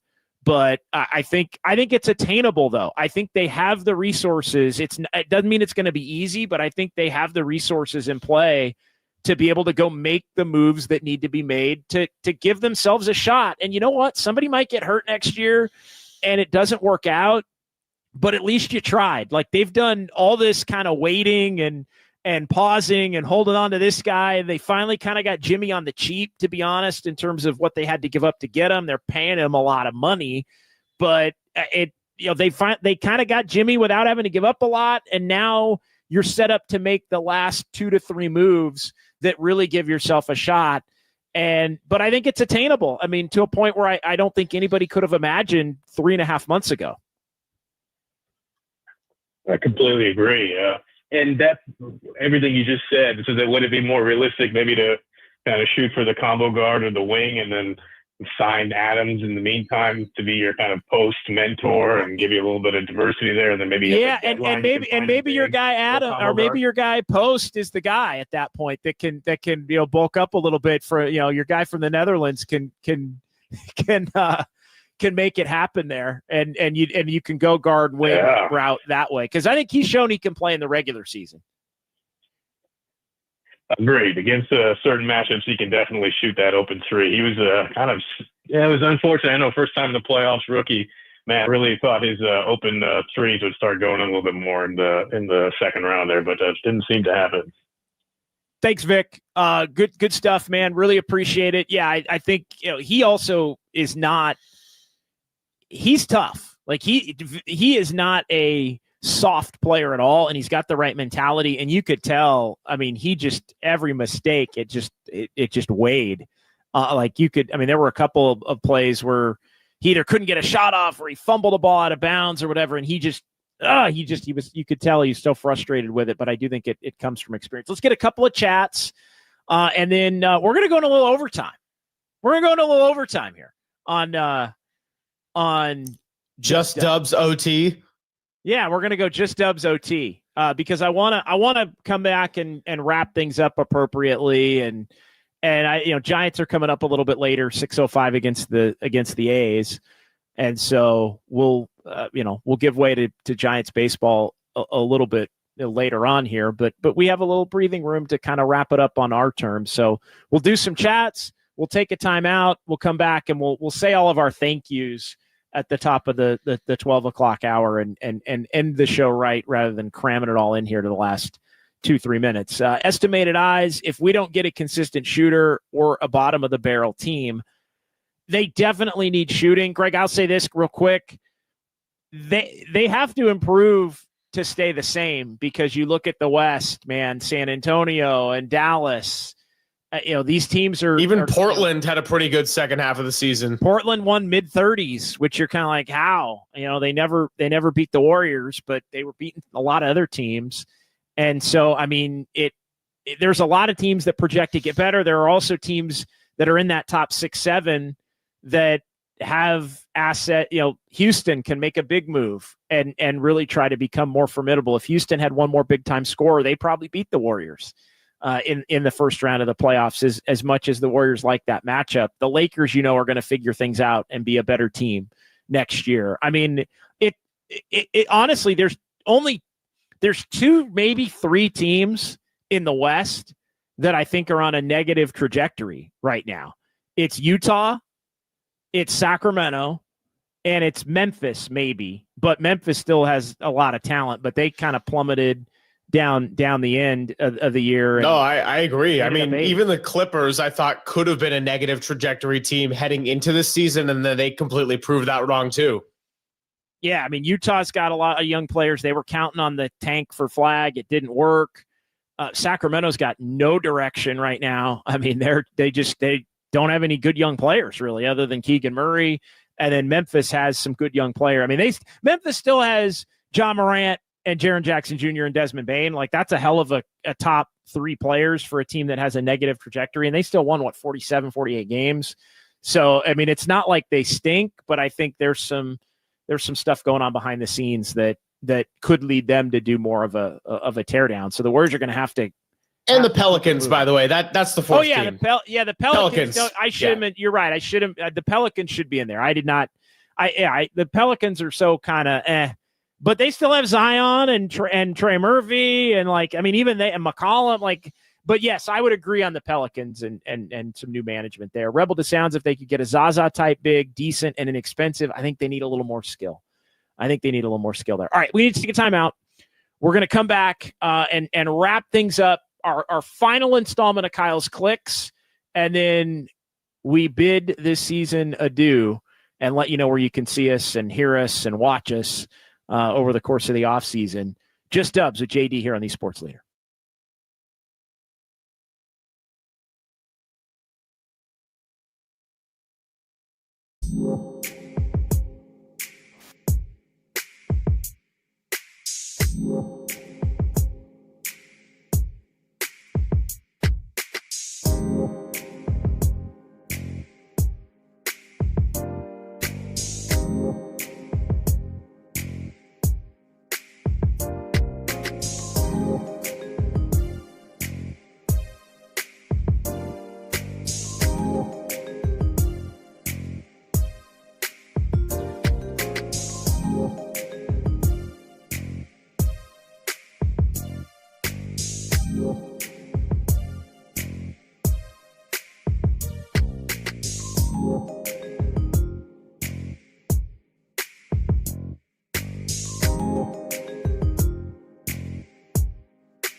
Just Dubs with John Dickinson keeps rolling. Streaming live on YouTube at KNBR 1045. All right, final segment. Just Dubs, and we're going a little OT here. Just Dubs OT. John Dickinson, Greg Silver, Kyle Haar, Raf Corral. I mean, that's pretty much how we roll, right, Greg? I mean, in the Dubs OT days through the season, we just kind of, when we can, we just go as long as we want. Like it just, and it's hard to get me to slow down. Like once we get on a roll, it's just, 50-minute segment. Why not? Extra segment. Giants are playing tonight. We can actually do it. So I don't know. I don't think we'd have it any other way than the bonus Just Dub segment here to close out the season and make sure we can give everybody the appropriate goodbye until October.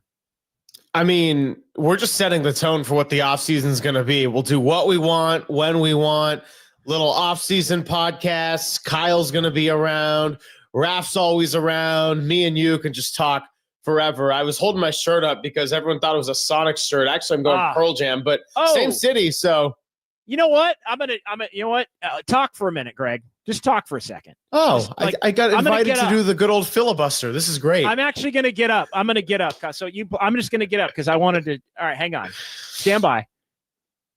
All right. So while JD does that, as I told you all in the YouTube chat and the commercial break, this has been an awesome season. Obviously, a very deflating way for it to end for the Warriors, but I do think that if I could go silver lining, because that kind of was my trademark of the season. Silver lining was that the Jimmy Butler trade worked in their favor, and they now have an offseason with a little bit of clarity.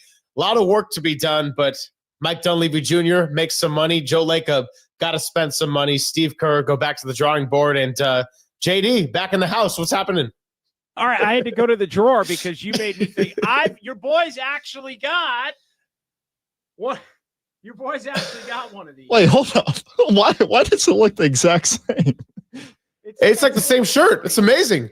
It's a little different. Well, this is the old Sonics logo. Kyle, have you ever seen? You're a young guy. I mean, I know Raf's seen it. Have you ever? You've seen this Sonics logo, right? Yeah. Okay. Yeah. This is like anyway the vintage Seattle Sonics. I am all right. So something that you may not know about me actually is, and as we wrap up here, I collect T-shirts of defunct franchises. So, like, I have a Houston Oilers, I have a Montreal Expos, I have a Hartford Whalers, I have a Oakland A's. That hits a little different. Like, but I collect those shirts. and just kind of wear them, and they're good conversation starters. No, it's pretty epic. I mean, it's basically the same shirt. You just got a lighter shade of green, and gotta love a vintage Sonics logo. It doesn't surprise me that you got a little Sonics shirt lying around. And yeah, we won't talk about the Athletics. I should have got my Oakland Coliseum hat, courtesy of the guys from the last dive bar. But actually got something right here from those guys, though. Yeah. Oh yeah, the BART ramp. The BART ramp. That's a great photo. No, it's a great photo. Anyway, wrapping things up here. Bring the Sonics back. I know Adam Silver for the first time kind of addressed, now that the new TV deal's done, that Seattle, Vegas, some other cities potentially could be in the mix to get into NBA expansion, which I think is finally on the horizon. It's sad that it's going to wind up being, I think, close to 20 years without the Sonics before they ultimately come back. But yeah, definitely that's a trip for all the trips that were made, Dubs OT and Just Dubs. That's one that I want to put back in the rotation, is going up to Seattle to cover some basketball. So hopefully it gets done here. To close up this segment, we're going to do a lot of chats. But we were talking about teams with a negative trajectory, and Greg, you chimed in during the break. You said Phoenix. We missed Phoenix. We definitely missed Phoenix. I mentioned Utah, Sac, the Pelicans we kind of missed as well. I think the Pelicans and Suns should definitely be ahead of Memphis in terms of negative trajectory teams in the wrong direction. Memphis I'd put in there, although again, they still have talent. The Suns, I will say though, are going to trade Durant. They still have Booker. And so they're going to get talent for Durant. And they still have Devin Booker, who's a franchise player. So I think they've got not as much going for them on the surface maybe as Memphis, but I do think they have something, like they have more going for them right now than the Pelicans, Kings, or Jazz, I would say, even with Devin Booker and whoever they end up getting for Kevin Durant. But that's also, Greg, that's 5 teams, right? So if you, in no particular order, if you're kind of penciling it, Utah 15, maybe Pelicans or Sac 14, 13, Suns 12. Then it's, there's only one non-play-in team left among Memphis, Portland, the Spurs, and Dallas. And somebody coming down my road on the Golden State Lumber and Showroom text line, Dickinson is now a Dallas Mavs and Cooper Flag stan. Casual. Like, I don't think they're going to win a title. JD, I got the same exact text with my name plugged into it this week. I think it's just someone who wants to just copy paste and say it to every host. Just a bot. It's a bot. Yeah, definitely not a Cooper Flag stan, but I do think the Mavs are going to be better for having Cooper Flag than not having Cooper Flag, and they're going to be better once Kyrie Irving comes back. They're going to be a play-in team, I think, because Kyrie's not going to be there. But they're definitely going to be a team that has the potential to be a playoff team. I don't think there's much doubt about it at this particular point. All right, let's go ahead and get to our final installment of Kyle's Clicks, and then we'll kind of go around with some final thoughts and kind of set up the offseason structure here. Rip Cougar ball. Jimmy trade good, not trading Kaminga bad. In hindsight, that is true. As somebody who would have looked to move Kaminga at the deadline, I understand why they didn't. I understand why they didn't. Him being hurt, I think, is part of it. But they have the ability to trade him now. And it's going to be complicated because it's a sign and trade. I spent the good chunk of the first segment of the show discussing the fact that Kaminga and the Warriors need each other to get all of their needs met in terms of his salary and where to go and picking a team that the Warriors can get players back. Like, it's not going to be easy, but that's the one thing I would say when you look at Joe Lacob and Jonathan Kaminga smiling and laughing together at the Valkyries game last night. I think having it not be acrimonious is important, regardless of what the outcome is. Like, maybe Kaminga needs to go spread his wings elsewhere. That's fine. But everybody the goal is for everybody to benefit in this thing, not to stick it to somebody and make it kind of a one-sided deal. So Rebel to Sounds, would Lacob really trade Kaminga? I think he would. And those in the know even more than I have said and I think this is, on the surface you would believe this, but as big a fan of Kaminga as Joe Lacob is, he was a bigger fan of James Wiseman. And, Kaminga is obviously a better player than Wiseman, definitely a better prospect at this point. But he traded Wiseman. And honestly, they traded Wiseman for nothing. I mean, even and this was during a previous life, Greg, but even as it became apparent Wiseman kind of needed to be moved, I mean, Gary Payton II, that to me was a very disappointing return. And one that I think could have been worse had, GP been even, less impactful. I think GP played enough to make it worth it for the time that he played. I think he had the potential to play a lot less than he did the last 2 years for the Warriors. But yeah, I think to answer Rebel to Sound's question, Greg, I think Lacob would trade Kaminga. And he showed that he traded somebody he liked even more in Wiseman. But you got to get more than GP2 in return. And I think they will.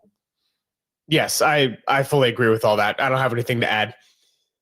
All right, Rick Walsh, please clone Julius Randle. Well, yeah, the Julius Randle that played against the Warriors was spectacular.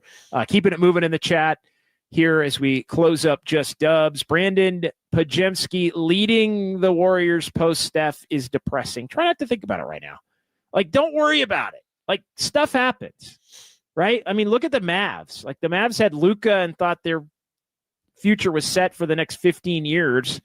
And, then it looked like, oh God, they're screwed. And now they have Cooper Fly. It just stuff happens. Quit. Don't worry about it. Maybe the Warriors, maybe the Warriors look to tear it down in 2 or 3 years and they get the number 1 pick and it's a year where there's a superstar number 1 pick. You can't freak out about 2028 and 2025. You just can't do it. So don't be like Mike Dunleavy. It's all about next year. Forget about even 2 year. I love that. 2 year, 2 year window, Mike. No, actually it's 1. I love that. All in for 1. YOLO Warriors. YOLO Warriors in 25-26. YOLO JD, Dubs OT, and Just Dubs. Because I'm taking that exact energy into the offseason and into next season. Andis Brown. The last show had to go OT, just feels right. Yes, it did. Yes, it did. The last game of the regular season went to OT. It was like the regular season that didn't want to end. And this is the show that just doesn't want to end. Although we're not going anywhere. We're going to be back throughout the summer. Read the Steed. Let's just keep going till midnight. How many times did we do that this year? We did that a lot. My goodness, did we do that a lot? That was fun. And from so many different, I got to tell you, that's truly my favorite part of this. And it's, working with Greg, working with Kyle, working with Raph, working with everybody. But my favorite part of Dubs OT and Just Dubs here now is it's been about 1.5 years since we launched it, has been all of the shows we've done from all of the different places. It truly is the best. It's from the dungeon in Sacramento to Hawaii. Long live the dungeon. Oh, love that place. Poolside, the dungeon at Golden One Center, poolside in Hawaii and Lae. And I said it the other night, the Warriors want to do that again. I keep hearing the Warriors want to do that again. And yeah, we'll see. The Clippers, I think, have some say in whether they can, because I think they might own the territory for the next couple of years or something like that. But they want to do it again. So we'll see. Maybe they have training camp in October there. Andis Brown to JD fighting off cleaning crews on the road. Yeah, the cleaning crews in Houston had the cleaning. Houston, they were going to town. They were strongest cleaning crew in the business. But yeah, we started in Hawaii, for crying out loud. Portland and Utah. All the shows we did covering the 49ers on the road. I think we did a Dubs OT. I was in Tampa. The Warriors are playing OKC. I'm in Tampa. I was in Green Bay when the Warriors were 12-3, and we were doing shows after games right around the Thanksgiving holiday. I think we did one from Buffalo this year, right before. We did right one on Christmas. We did one on Christmas, without a doubt. I mean, Denver and Houston and Minneapolis, a first for me to be able to cover a game in Minneapolis. That was the final. I've mentioned this a couple times. Minneapolis was the 15th and final Western Conference building that I've covered a road game in. So I've cleaned up the grid there. But yeah, LA a couple of times, got to go. We were at Intuit Dome. We were at the Crypt down in formerly Staples. I mean, just an unbelievable Miami. Who can forget the Jimmy Butler return game, which was an absolute freaking dud in Miami without Steph. That's a long way to go for one game. But that truly, in addition to working with all the wonderful people at KNBR, is my favorite part of this, is the opportunity to be able to do that. And yeah, so I look forward to continuing to do that in 2025 and 26, without a doubt. You can, as I said, you can clip that up, you can print it, you can make a social out of it, you can put it on Twitter, whatever you want. It's the Warriors can make it their next playoff shirt.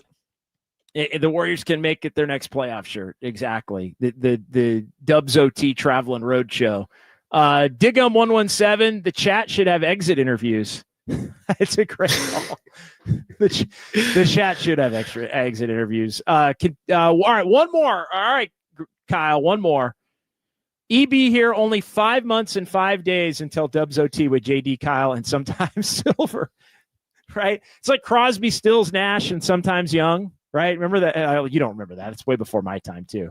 But yeah, they was like, yeah, Crosby, Stills, Nash, and then sometimes Neil Young would join. So yeah, it's JD, Kyle, and sometimes Greg Silver.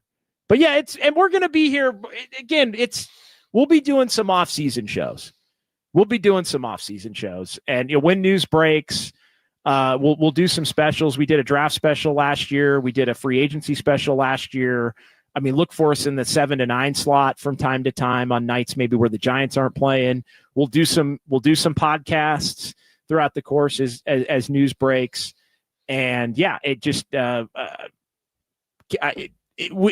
going to keep you updated on everything here over the next 5 months and 5 days, if that's roughly where it'll be. Read the steed. It's not goodbye.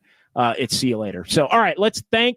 I just want to thank everybody. I mean, let's start with Greg, the guy who I've been with since the inception of Dubs OT and Just Dubs. I mean, paired together back November of 2013. We didn't know what the hell this thing was going to really turn into, but there was a vision, and the vision was that of Adam Copeland. I will also say, who I truly appreciate, and his vision aligned with mine and yours. And I mean, you get elevated this November, and Kyle steps in, and Kyle just did an unbelievable job. YouTube and with all the cuts and getting us on the air and different places and everything. I mean, you guys have just been fantastic this year. And I can't thank you enough for helping this program grow at the level that it's grown from the night that we started it under some frankly really difficult circumstances, given some other stuff, going on in the business from time to time. So I really appreciate both of you for that. No, appreciate you. I'll go first quickly. Like I said at the last Dubs OT, Kyle stepped in fantastically. Kyle Chung is in the back right there, another contributor. Raph, constant grinder of KNBR, all the sound cutters. So I love being part of the show, man. It felt weird as grateful as I was to switch positions in November, do the full 10 to 2s. It felt weird in the middle of the season to be off Dubs OT. So I'm glad that I got to make it a big part of the postseason, and this was awesome. I'm not done with this. Sorry. Go ahead. Yeah, no, go ahead, Kyle. It's been such a pleasure, and I am grateful to you two for giving me the opportunity to produce and run the board and do all that jazz. And thank you to all the sound editors cutting sound in the back. This show, we really have a segment dedicated to to sound. So thank you to those guys. Thank you to Kyle Chung, our running joke of Kyle Chung's plus minus, and Ryan and Raph and Jordan and Jacob and Cole and everyone else. And then thank you to Overnight Dave. Overnight Dave. And the goat sitting behind you, Raph Corral, by the way. Oh yeah, go. I think gonna be there. I think he's gonna be in the studio till like midnight tonight because the Giants are playing an evening game. Nothing happens without Raph at the Sports Leader. And nothing happens without the Dubs OT YouTube chat. The best Dubs fans in the Bay Area, the best chat in the Bay Area. You guys have been great, and we just hope that we've been entertaining and informative, and the show's been fun, but it's all thanks to you guys.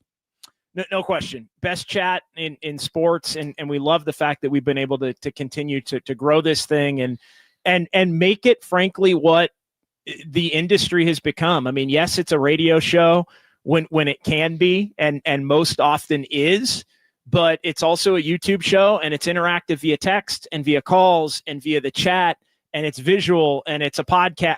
It lives in every realm. And again, I want to also I go back to Adam Copeland, who was a big part of the reason that I switched radio lives and wanted to join this team. And he had a vision for this show that met my vision for what I wanted this show to be and what I wanted Dubs coverage at KNBR to be.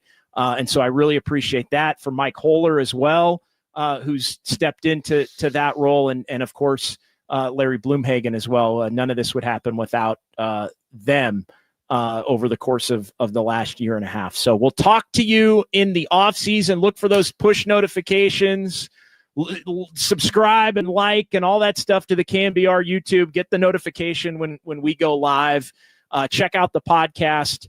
And we'll talk to you when we talk to you. Also, on the digital side of things, I do want to thank Austin Scott, who is an absolute rock star. A lot of the coverage on our social media channels, we have absolutely dominated our Warriors coverage from a social media standpoint. Just absolutely dominated. And that has been a pet project of Austin's. With a lot of the stuff you see on social media as it relates to the Warriors coverage. He's tremendous on the Giants. He's tremendous on the 49ers. Like, it's whatever he touches, honestly, turns to gold. And as I've said, I think for his position, he might be the most talented guy on our entire staff. And so, it doesn't always make the air here. And a lot of times we're walking out of Harmonic late at night, and he does his thing and we kind of do our thing, but it's all very much synced together. The things that you see on the socials are the things that you see and hear on this program. So I definitely want to give him a shout out as well as we close it up. So that'll do it. We'll talk to you in the off season. For Greg and Kyle and Raph and Kyle Chung's plus minus and everybody at KNBR, best YouTube chat in sports. We'll talk to you in the summer. Just Dubs with JD on the Sports Leader.